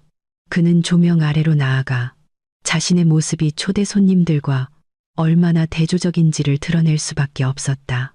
지훈 씨는 제 남편이에요. 민지가 말을 이었고 몇몇 손님들은 놀라 숨을 헐떡였다. 하지만 지금은 인생을 배우는 인턴 과정에 있답니다. 그렇죠. 지훈 씨, 최 이사가 작게 웃었다. 지훈 씨, 창고는 좀 어때요? 이 과장말이 초보치고는 일은 꽤 한다던데 피곤하다고 불평은 좀 한다더군요. 지훈의 얼굴이 불타올랐다. 그는 예전에 존경했던 사람들 앞에서 발가벗겨진 기분이었다. 민지, 이게 무슨 짓이야? 지훈은 아내에게 가까이 다가가 나지막이 속삭였다. 축하 파티예요. 지훈 씨. 민지는 반쯤 속삭이며 아무렇지 않게 대답했다. 우리 회사가 방금 5천억 원짜리 대형 입찰을 따낸 걸 축하하는 자리죠. 예전에 당신이 골프 치느라 바빠서 놓쳤던 바로 그 입찰. 기억나요?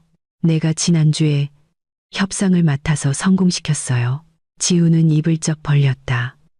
그 프로젝트, 그가 너무 어렵다고 포기했던 거대 프로젝트를 민지가 따냈다고. 맞다. 나중에 손님들 다 가시면 남은 음식 즐기세요, 지훈 씨. 주방에 바비큐림 남은 거 있어요. 인부 단백질 보충에 딱이겠네요. 민지는 치명적인 달콤한 미소로 덧붙였다. 갑자기 거실로 통하는 유리문이 거칠게 열렸다. 눈이 붓고 마스카라가 번진 박 여사님이 모임에서 입었던 한복을 그대로 입은 채 나타났다. 그녀는 파티를 보고 산더미 같은 음식을 보고 빛나는 민지를 보았다. 지훈아, 박 여사님은 많은 사람이 있다는 것도 아랑곳하지 않고 히스테릭하게 비명을 질렀다. 저 여자는 여기서 파티를 벌이고 있는데 네 엄마는 호텔에서 밥값도 못 내서 망신을 당했어. 저 사람들 다 쫓아내. 여긴 우리 집이야. 민지는 천천히 잔을 내려놓았다. 그녀의 얼굴이 심각해졌다. 그녀는 피아노 연주자에게서 마이크를 받았다. 죄송합니다, 박 여사님. 민지의 목소리가 스피커를 통해 울려 퍼졌다. 정정할 게 좀 있네요. 여긴 우리 집이 아니에요. 제 집이죠. 등기부등본은 이민지 제 이름으로 되어 있고요. 그리고 오늘 밤 저는 제 동료들과 함께 제 성공을 축하하고 있는 겁니다. 민지는 지훈과 박 여사님을 번갈아 쳐다봤다. 그녀의 시선은 날카롭게 꿰뚫었다. 그리고 제 중요한 행사에서 소란을 피우셨으니 두 분이 이곳에 머물 수 있는 시간은 제 계획보다 더 빨리 끝난 것 같네요. 파티 분위기는 긴장감으로 바뀌었다. 지훈은 아주 불길한 예감을 느꼈다. 이 파티는 단순한 축하연이 아니었다. 이것은 그의 자존심에 대한 마지막 처형 무대였다. 유리잔 부딪히는 소리와 경쾌한 웃음소리로 떠들썩했던 파티 분위기는 순식간에 조용해졌다. 수백 쌍의 눈이 정원 한가운데 있는 세 사람에게 쏠렸다. 마이크를 들고 우아하게 서 있는 민지, 그리고 스포트라이트 아래서 초라하고 어색해 보이는 지훈과 박 여사님. 우리 시간이 끝났다는 게 무슨 뜻이야? 지훈의 목소리가 정적을 깨며 떨렸다. 그는 민지에게 한 걸음 다가가려 했다. 하지만 어디선가 나타난 건장한 경호원 두 명이 즉시 그의 앞을 막아섰다. 민지는 옅게 미소 짓고는 손님들을 향해 고개를 돌렸다. 여러분, 잠시 소란이 있었던 점 사과드립니다. 계속해서 음식을 즐겨주세요. 제가 처리해야 할 작은 비즈니스 문제가 있어서요. 피아노 음악이 다시 조용히 흐르기 시작했다. 손님들은 여전히 그 가족 드라마를 힐끗거리며 수군거렸지만 민지는 경호원들에게 눈짓하여 지훈과 박 여사님을 파티의 소란에서 떨어진 집 안으로 데려가도록 했다. 이제는 차갑고 낯설게 느껴지는 거실에서 민지는 팔짱을 끼고 서 있었다. 그녀 앞에는 박 여사님이 분노를 참으며 숨을 헐떡이고 있었고 지훈은 힘없이 소파에 주저앉아 있었다. 곧 그의 것이 아니게 될 소파였다. 이 밤중에 우리를 쫓아내겠다는 거니? 박 여사님이 소리쳤다. 그녀의 손가락이 민지의 얼굴을 가리켰다. 천벌받을 며느리 같으니. 내 양심은 어디 있니? 제 양심은 죽었어요. 어머님. 정확히는 어머님이 저를 기생충이라 부르고 지훈 씨가 제 인생은 제가 알아서 하라고 했을 때요. 민지는 담담하게 대답했다. 그녀는 콘솔 테이블에서 서류철 하나를 집어 지훈의 무릎 위로 던졌다. 읽어봐요, 지훈 씨. 지훈은 여전히 창고먼지로 더러운 떨리는 손으로 서류철을 열었다. 그 안에 문서 제목을 읽는 그의 눈이 휘둥그레졌다. 부동산 매매 계약서. 너 이 집을 팔았어? 지훈은 믿을 수 없다는 듯이 물었다. 목소리가 목구멍에서 막혔다. 맞아요. 그리고 거래는 오늘 오후에 끝났어요. 대금은 이미 제 개인 계좌로 전액 입금됐고요. 민지는 아무렇지 않게 설명했다. 새 주인은 내일 아침에 집을 비워주길 원해요. 전체 리모델링을 할 거라서요. 이전 거주자의 부정적인 기운이 남는 걸 싫어하거든요. 그러니 오늘 밤이 여러분이 여기서 보내는 마지막 밤이에요. 미쳤어. 너 미쳤구나. 민지. 박 여사님은 히스테릭하게 소리쳤다. 그럼 우린 어디서 자라고? 지훈아. 뭐라도 해봐. 바보처럼 가만히 있지 말고. 지훈은 그의 아내, 아니 그의 앞에 있는 낯선 여자를 착잡한 눈으로 쳐다봤다.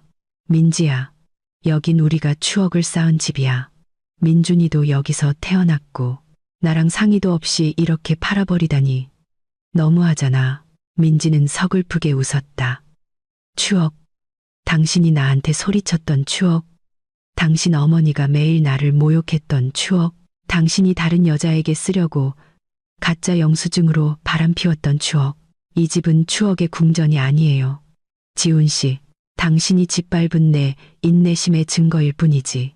민지는 시계를 힐끗 보았다. 30분 남았어요.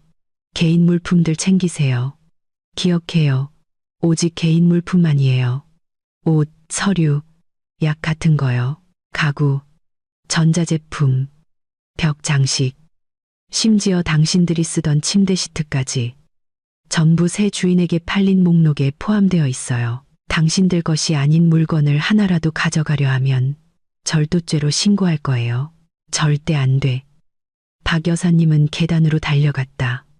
내 가방들 다 가져갈 거야. 내 도자기들, 방에 있는 그림도. 민지는 경호팀장인 김 실장에게 신호를 보냈다. 김 실장님, 박 여사님 좀 지켜봐 주세요. 다른 사람 물건을 실수로 가져가지 않도록요. 네, 대표님.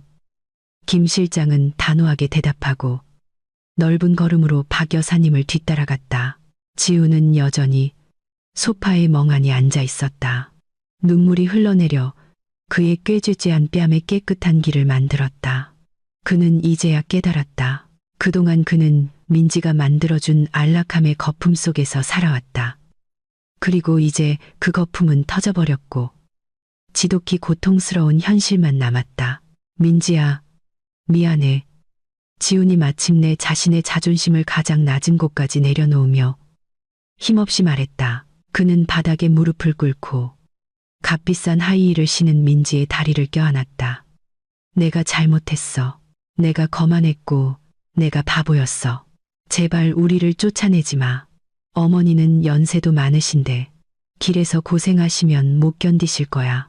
그냥 뒤쪽 방에서 살게 해줘. 하인 노릇이라도 괜찮아. 쫓아내지만 말아줘. 민지는 무릎 꿇은 남편의 머리를 내려다봤다. 예전 같았으면 지훈이 우는 것을 보고 마음이 약해졌을 것이다.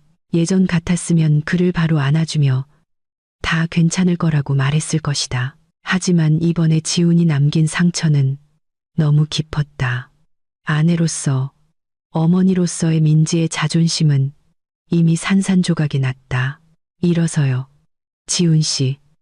민지가 차갑게 명령했다. 더 이상 스스로를 망신 주지 마요. 당신은 남자잖아요. 독립하고 싶다고 했죠. 나 때문에 돈이 다 없어졌다고 했죠. 자, 이제 내 돈 없이, 내 지붕 없이 살 수 있다는 걸 증명해봐요. 민지는 다리를 빼내 지훈의 소나귀에서 벗어났다. 20분 남았어요. 지금 짐 싸지 않으면 경호원들이 당신 물건들을 있는 그대로 길바닥에 던져버릴 거예요. 죽은 사람처럼 무거운 발걸음으로 지훈은 아래층 손님방으로 발을 끌었다. 그가 이틀밖에 머물지 않은 좁은 방. 그는 바퀴가 고장난 낡은 여행 가방을 꺼냈다. 그는 자신의 옷들을 아무렇게나 쑤셔 넣었다. 티셔츠, 속옷, 모든 것을 억지로 밀어 넣었다. 위층에서 소란스러운 소리가 들렸다. 이건 내 거야. 내 아들이 준 선물이라고. 박 여사님이 비명을 질렀다. 죄송합니다. 사모님, 민지 대표님 기록에 따르면 이 에르메스 가방은 민지 대표님 명의의 추가 신용카드로 구매되었고 청구액도 민지 대표님께서 완납하셨습니다. 따라서 이것은 민지 대표님의 자산입니다. 김 실장의 목소리가 단호하게 들렸다. 얼마 지나지 않아 박 여사님은 2명의 여성 경호원에게 끌려 내려왔다.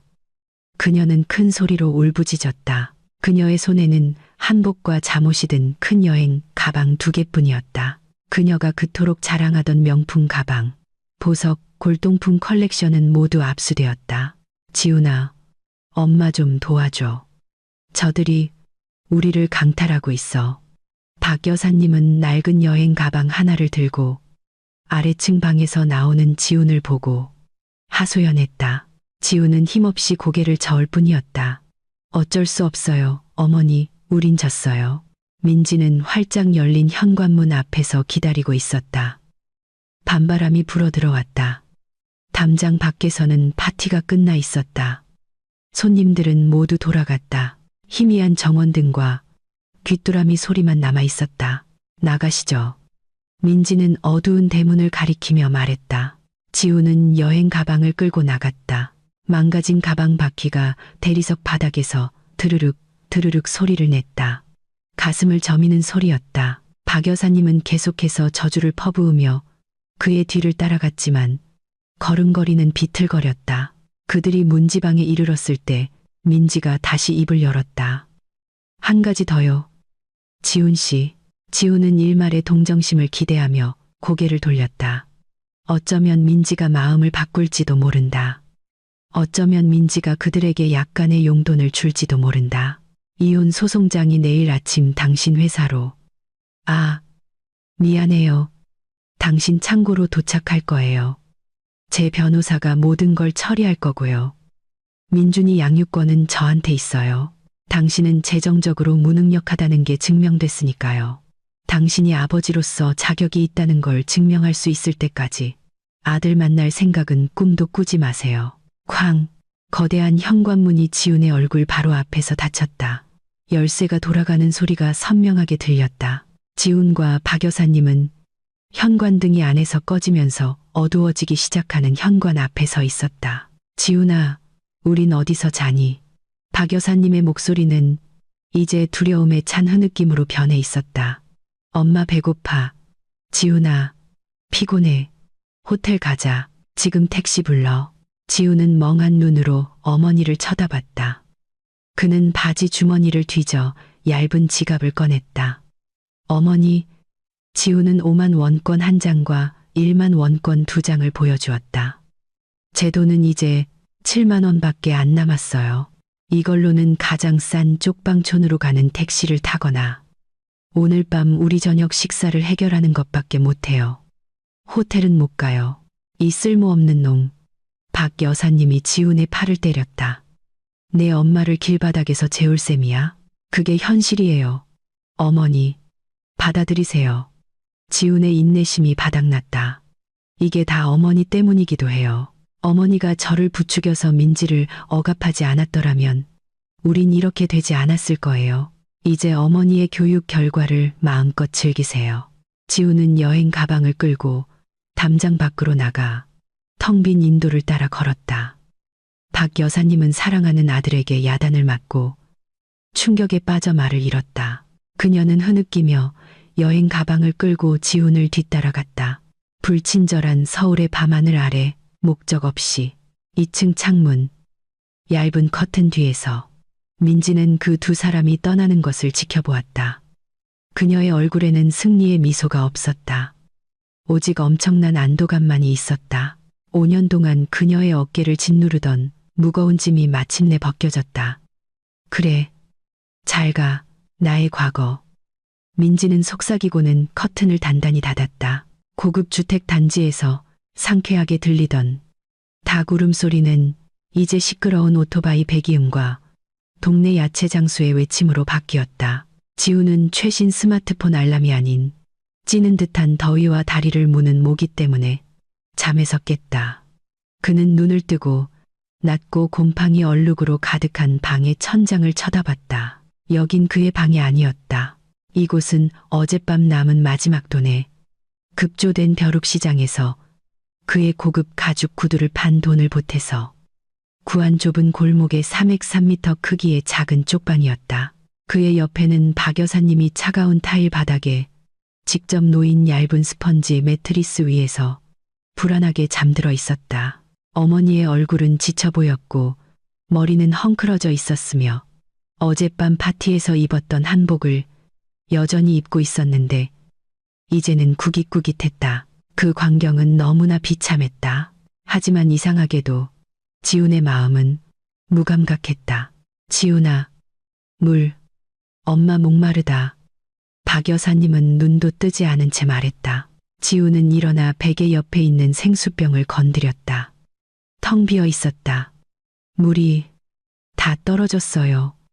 어머니, 나중에 일당 받으면 사올게요. 지훈이 잠긴 목소리로 중얼거렸다. 그는 쪽방 복도 끝에 있는 공용 화장실로 향했다. 줄은 이미 길었다. 값싼 빨래 비누 냄새와 지린내가 섞여 코를 찔렀다. 지훈은 세수하고 소변을 보기 위해 20분을 기다려야 했다. 샤워는 불가능했다. 시간이 부족했고 비누도 없었다. 방으로 돌아왔을 때 박 여사님은 깨어 있었다. 그녀는 무릎을 끌어안고 앉아 멍하니 주위를 둘러보고 있었다. 여기가 어디니 지훈아? 왜 이렇게 시궁창 냄새가 나? 박 여사님이 힘없이 물었다. 마포 쪽방촌이에요, 어머니. 하루 5만 원. 제가 감당할 수 있는 건 이것뿐이었어요. 지우는 어제부터 빨지 않은 창고 작업복을 입으며 대답했다. 냄새가 더욱 퀴퀴했다. 나 집에 갈래. 내 침대가 그리워. 박 여사님이 다시 울기 시작했다. 그 집은 팔렸어요. 어머니, 정신 좀 차리세요. 지우는 해진 운동화를 신으며 쏘아붙였다. 오늘 저는 일하러 가요. 어머니는 여기 꼼짝 말고 계세요. 어디 가지 마세요. 여기는 불량배들이 많아요. 그 금목걸이 하고 나가면 소매치기 당할 수 있어요. 지우는 어머니의 목에 여전히 걸려있는 얇은 금목걸이를 가리켰다. 어젯밤 한복 옷깃에 가려져 민지의 압수를 피한 유일한 보석이었다. 그 목걸이 파세요. 어머니, 점심 식사비로 쓰게요. 전 지금 돈이 한 푼도 없어요. 지훈이 명령했다. 박 여사님은 보호적으로 목을 감쌌다.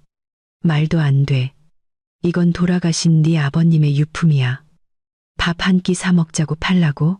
마음대로 하세요. 하루 종일 굶고 싶으면 그 목걸이 죽을 때까지 간직하세요. 지우는 얇은 합판 문을 쾅 닫고 통곡하는 어머니를 남겨두고 떠났다. 그는 공장까지 걸어갔다. 어제 오후부터 아무것도 먹지 못해 속이 쓰렸다.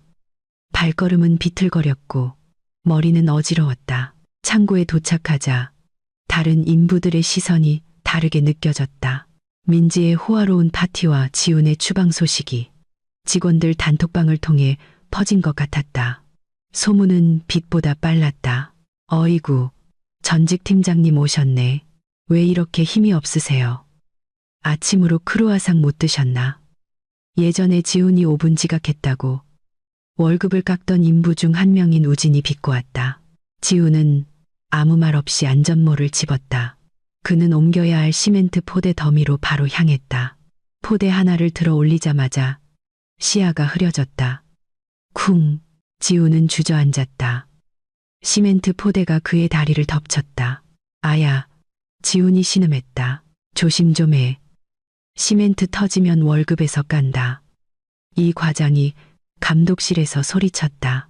그 고통 속에서 주황색 유니폼을 입은 택배기사가 창고 안으로 들어와 사람을 찾으며 두리번거렸다. 실례합니다. 박지훈 씨 계신가요? 지훈이 힘없이 손을 들었다. 저요. 택배기사가 다가와 유명 법무법인 로고가 찍힌 두꺼운 갈색 봉투를 건넸다. 중요 서류입니다. 선생님, 여기 사인 좀 부탁드립니다. 지훈의 심장이 쿵쾅거렸다. 그는 열어보지 않아도 그 봉투 안에 무엇이 들어있는지 알았다. 하지만 호기심에 그는 봉투의 봉인을 뜯었다. 휴식 시간에 그는 그 안에 서류들을 꺼냈다. 이혼 소송장. 지훈의 눈은 소송 요점들을 훑어 내려갔다. 협의 이혼. 자녀 양육권은 전적으로 어머니 이민지에게 귀속됨.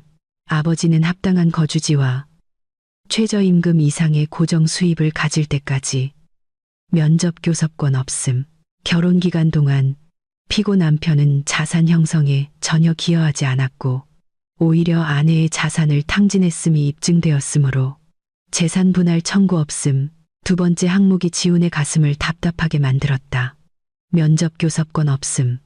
그는 그의 아들, 그의 피부치인 민준이를 만날 수 없었다. 맙소사. 지훈이 중얼거렸다. 그의 눈물이 종이를 적셨다. 그는 집을 잃었고 직위를 잃었고 자존심을 잃었고 이제 그의 아들마저 잃었다. 갑자기 시끄럽던 창고가 조용해졌다. 담배를 피우던 인부들이 급히 담배를 끄고 똑바로 섰다. 창고 정문으로 이사들의 시찰단이 들어왔다. 최 이사가 앞장서고 그 옆에는 민지가 걷고 있었다. 민지는 VIP 방문객용 흰색 안전모를 쓰고 매우 우아한 연회색 정장을 입고 있었다. 그녀는 먼지로부터 코를 가리기 위해 의료용 마스크를 썼지만 그녀의 날카로운 눈은 방 전체를 훑었다. 지우는 당황했다. 그는 급히 이혼 서류를 옷 속에 숨기고 나무 팔레트 더미 뒤로 숨었다. 그는 이런 비참한 상태로 민지와 마주할 자신이 없었다. 나무 틈새로 지우는 엿보았다. 민지는 아까 지훈이 일하던 구역 바로 앞에 멈췄다. 그녀는 어지럽게 쌓인 시멘트 더미를 가리켰다. 이 과장님. 민지의 목소리는 단호하지만 차분하게, 선명하게 들렸다. 왜 비블록의 더미가 이렇게 정리가 안 되어 있죠? 이건 작업자들의 안전에 위험합니다. 여기 책임자가 누구죠? 저, 대표님. 그건 신입, 지훈이 일입니다. 걔가 일도 느리고 부주의해서요. 대표님, 아까는 넘어지기까지 했습니다. 이 과장이 초조하게 보고했다. 민지는 천천히 고개를 끄덕였다. 그녀의 눈에는 동정심이 없었다. 경고 조치하세요. 우리는 프로페셔널한 회사입니다. 무능한 직원을 위한 자리는 없어요. 그가 과거에 누구였든 상관없습니다. 수습 기간 1개월 동안 개선이 없으면 계약 규칙에 따라 처리하세요. 필요하다면 계약 해지까지도요. 쿵. 지우는 작업 조끼를 움켜쥐었다. 민지는 정말로 그를 길거리로 내쫓을 작정이었다. 용서는 없었다. 그의 아내는 프로페셔널리즘에 대한 그녀의 말에 대해 장난이 아니었다. 네, 대표님, 기록해 두겠습니다. 이 과장이 대답했다. 시찰단은 다시 걷기 시작했다. 지훈이 숨어 있는 곳 근처를 지나갈 때 민지는 잠시 멈췄다. 그녀는 마치 지훈이 거기에 있다는 것을 아는 것 같았다. 그녀는 팔레트 더미 쪽으로 살짝 고개를 돌렸다. 그녀의 눈이 가늘어지며 마치 차가운 신호를 보내는 것 같았다. 내 새로운 인생을 즐겨. 지훈 씨. 민지가 떠난 후 지훈은 떨리는 다리로 숨어 있던 곳에서 나왔다. 그는 방금 하늘 높이 나는 매를 본 시궁지 같았다. 그들 사이의 계급 차이는 이제 하늘과 땅 차이였다. 저녁 무렵 지훈은 시멘트 파손 벌금을 제하고 남은 일당 5만 원을 들고 집에 돌아왔다. 그는 분식집에 들러 고기 없이 야채와 어묵만 든 가장 싼 김밥 2줄을 샀다. 남은 돈으로는 큰 생수 한 병을 샀다. 쪽방에 도착했을 때 그는 방문이 살짝 열려 있는 것을 발견했다. 불길한 예감이 들었다. 어머니, 지훈이 불렀다. 대답이 없었다. 방은 비어 있었다. 지훈은 당황하며 들어갔다. 어머니의 옷가방은 그대로 있었지만 어질러져 있었다. 박 여사님, 지훈이 소리쳤다. 그는 다시 복도로 달려나갔다. 옆방 이웃, 빨래를 널고 있던 중년 여성이 고개를 돌렸다. 아까 그 한복 입은 할머니 찾아요, 총각. 네, 아주머니. 혹시 어디 가셨는지 보셨어요? 아까 보니까 동네 오토바이 택시 타고 나가던데 며느리 집에 가서 손해배상금이라도 받아내겠다고 하더라고. 작은 가방 하나 들고 화를 내면서 말이야. 지훈의 무릎에 힘이 풀렸다.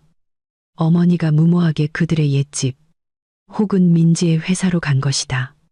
그것은 자살행위였다.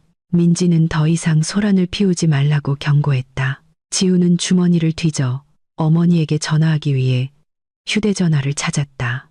하지만 그는 어머니의 휴대전화가 배터리가 다 돼서 가방에 두고 갔고 그들에게는 충전기가 없다는 것을 이제야 기억해냈다. 지훈은 뒤돌아 쫓아가려 했지만 몸이 휘청거렸다. 시야가 어두워졌다. 굶주림, 피로, 스트레스가 그를 한꺼번에 덮쳤다. 쿵. 지훈은 손에 든 김밥이 더러운 바닥에 쏟아져 개미와 바퀴벌레의 먹이가 된 채 쪽방 복도에서 정신을 잃었다. 그의 바지 주머니에서 이혼 소송장이 살짝 삐져나와 한때 그토록 거만했던 남편의 완전한 파멸에 대한 말없는 증인이 되었다. 코를 찌르는 파스 냄새에 억지로 눈을 떴다. 머리는 여전히 욱신거렸지만 의식은 서서히 돌아왔다. 나는 더 이상 더러운 쪽방 복도가 아니라 작은 가게 앞 평상 위에 누워 있었다. 정신이 들어요, 총각. 상냥한 얼굴의 중년 여성이 물었다. 아침에 빨래를 널던 것을 보았던 옆방 이웃 이 여사님이었다. 그녀의 손에는 따뜻한 차 한 잔이 들려 있었다. 아까 쓰러졌는데 다행히 쥐한테 밟히진 않았네. 이거 마셔요. 나는 힘겹게 일어나 그 달콤한 차를 개걸스럽게 마셨다. 당분 내 몸은 당분이 필요했다. 감사합니다, 아주머니. 폐를 끼쳤네요. 어머니는 어디 가셨어요, 총각? 아까 나간다고 하던데. 이 여사님이 물었다. 내 기억이 즉시 돌아왔다. 어머니, 그녀는 민지의 회사로 갔다. 내가 대답하기도 전에 내 주머니 속 휴대전화가 약하게 진동했다. 금이간 화면이 켜졌다. 모르는 번호로부터의 전화였다. 여보세요. 잠긴 목소리. 안녕하십니까? 박지훈 씨 되십니까? 박 여사님 보호자 맞으신지요? 전화기 저편에서 들려오는 단호한 남자의 목소리에 심장이 잠시 갰는 것 같았다. 네, 맞습니다. 저희 어머니께 무슨 일이라도 있나요? 저희는 마포경찰서입니다. 어머님께서 하늘그룹 빌딩 로비에서 소란을 피우고 기물을 파손하여 연행되셨습니다. 건물 보안팀에서 저희에게 인계했습니다. 즉시 오셔서 중재 절차를 밟으시거나 아니면 법적으로 처리하겠습니다. 내 세상이 또 한 번 무너졌다. 나는 생각할 겨를도 없이 내 유일한 신분증인 주민등록증을 담보로 이 여사님께 5만 원을 빌려 오토바이 택시를 타고 경찰서로 향했다. 경찰서의 분위기는 차갑고 섬뜩했다. 방구석에서 나는 박 여사님이 긴 철제 의자에 앉아 있는 것을 보았다. 그녀의 모습은 엉망이었다. 머리는 풀렸고 값비싼 한복은 소매 부분이 찢어져 있었으며 얼굴은 눈물로 얼룩져 있었다. 그녀 앞에는 깔끔한 정장 차림의 변호사와 민지가 앉아 있었다. 민지는 등을 꼿꼿이 세우고 차분하게 앉아 있었고 전 시어머니의 울부짖음에도 전혀 동요하지 않았다. 어머니. 나는 달려가며 소리쳤다. 박 여사님은 고개를 들고 내 허리를 단단히 껴안았다. 지훈아, 엄마 좀 도와줘. 저 사악한 여자가 엄마를 감옥에 보내려고 해. 난 그냥 우리 권리를 요구했을 뿐인데, 화병 하나 살짝 던졌을 뿐인데, 경찰에 신고했어. 나는 민지를 쳐다봤다. 우리의 시선이 마주쳤다. 예전에 그 눈은 항상 사랑과 부드러움으로 나를 바라봤었다. 이제 그 눈은 북극의 얼음처럼 차가웠다. 민지야, 제발. 나는 목소리를 최저음으로 낮추며 힘없이 말했다. 고소 취하해줘. 어머니는 연세도 많으셔. 감옥에 보내지 마. 민지는 변호사에게 눈짓했다. 변호사는 테이블 위에 서류 한 장을 내밀었다. 제 의뢰인 이민지 대표님께서는 이 기물 파손 및 공공질서 문란에 대한 고소를 절대적인 조건 하나하에 취하할 용의가 있으십니다. 변호사가 담담하게 말했다. 조건이 뭔데요? 나는 재빨리 물었다. 무엇이든 할게요. 막노동이라도 하고 평생 월급을 깎여도 좋아요. 그게 아니에요. 민지가 말을 잘랐다. 그녀의 목소리는 부드럽지만 힘이 있었다. 이 합의서에 서명하세요. 내용은 두 분 모두 저와 제 아들 민준이, 제 가족 또는 하늘그룹 소유의 재산의 반경 100m 이내로 영원히 접근하지 않기로 동의한다는 것입니다. 위반 시 추가 중재 없이 즉시 법적 절차가 진행될 것입니다. 나는 침을 삼켰다. 그것은 내가 정말로 버려지고 그녀의 인생 역사에서 지워진다는 것을 의미했다. 그리고 한 가지 더. 민지가 덧붙였다. 그녀는 에르메스 가방에서 두꺼운 흰 봉투를 꺼냈다.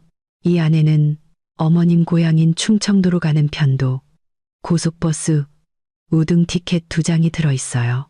오늘 밤 출발입니다. 그리고 생활 자금으로 500만 원을 더 드립니다. 작은 가게를 열거나 시골에서 월세방을 1년 얻기에는 충분할 거예요.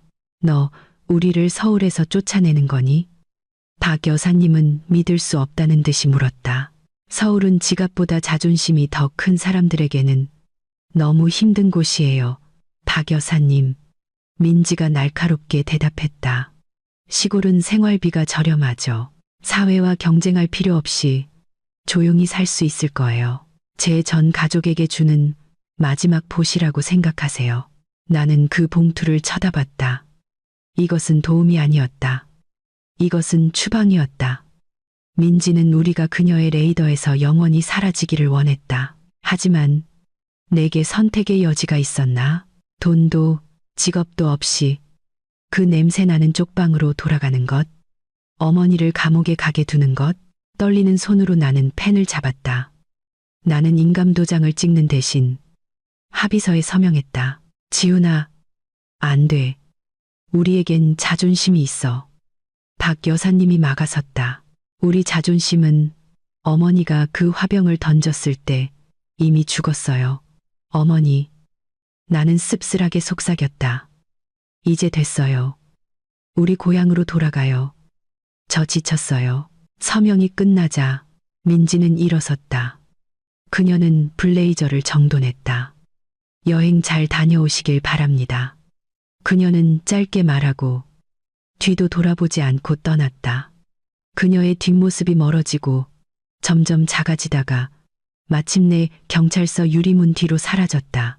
내가 한때 가졌던 모든 밝은 미래와 함께 3년 후 충청도 외곽의 작은 터미널에서 시외버스의 경적이 시끄럽게 울렸다.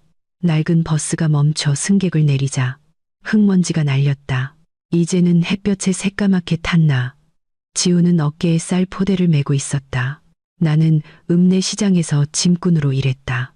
일당은 빠듯했지만 밥 먹고 이제 가벼운 뇌졸중으로 휠체어에만 앉아 계시는 어머니의 고혈압 약을 사기에는 충분했다. 우리는 대나무로 엮은 벽으로 된 월세방에 살았다. 나는 쌀포대를 가게 앞에 내려놓았다. 고맙네, 지훈이. 여기 일당. 가게 주인이 낡은 5만 원권 몇 장을 건넸다. 감사합니다, 사장님. 나는 목에 두른 작은 수건으로 땀을 닦으며 대답했다. 집으로 가려던 참에 길 건너편 전자제품 가게 진열장에 켜져 있는 14인치 브라운관 텔레비전에 눈길이 멈췄다. 경제 뉴스가 방송되고 있었다. 흐릿한 화면에 내가 아주 잘 아는 얼굴이 나타났다. 뉴스 헤드라인이 크게 쓰여 있었다. 하늘그룹 이민지 대표, 올해 가장 영향력 있는 여성으로 선정되다. 화면 속 민지는 더욱 아름답고 더욱 품이 있어 보였다. 그녀는 자신이 세운 자선 병원의 개원식에서 테이프를 자르고 있었다. 그녀 옆에는 잘생기고 똑똑해 보이는 8살짜리 남자아이가 서 있었다. 민준이, 내 아들, 기자가 물었다. 이 대표님, 혼자서 이렇게 큰 회사를 일으키고 성장시킨 성공의 비결은 무엇입니까? 민지는 카메라를 향해 미소 지었다. 우리가 마지막으로 만났을 때의 그 비꼬는 미소가 아닌 진심 어린 미소였다. 비결은 간단합니다. 민지가 화면 속에서 대답했다. 저는 불필요한 짐을 내려놓는 법을 배웠습니다. 썩은 가지를 과감히 잘라낼 때 우리 삶의 나무는 더 무성하고 높이 자랄 수 있습니다. 나는 먼지 날리는 길가에 못 박힌 듯 서 있었다. 그 썩은 가지는 나였다. 가슴을 짓누르는 답답함이 밀려왔다. 울고 소리치고 과거의 내 어리석음을 후회하고 싶었다. 하지만 내 눈물은 이미 말라버렸다. 그 고통은 이제 쓰라린 수용의 감정으로 바뀌었다. 민지가 옳았다. 나는 그녀가 빛나기 위해 잘라내야 할 기생충이었다. 그리고 지금 멀리서 그녀가 행복하고 성공한 모습을 보는 것. 이것이 내가 더 이상 그녀의 삶의 짐이 되지 않음으로써 그녀를 사랑할 수 있는 유일한 방법이었다.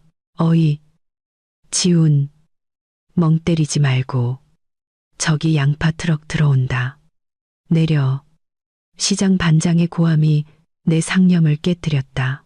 나는 옅게 미소 지으며 마지막으로 TV 화면을 쳐다봤다. 축하해, 민지. 당신이 이겼어.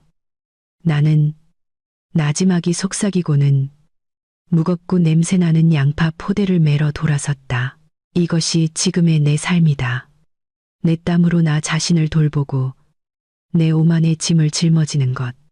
더 이상 나를 지탱해줄 아내는 없고 더 이상 거짓된 사치도 없다. 오직 길거리의 먼지 속에서 온전한 인간이 되는 법을 배우는 짐꾼, 지훈만 있을 뿐이다.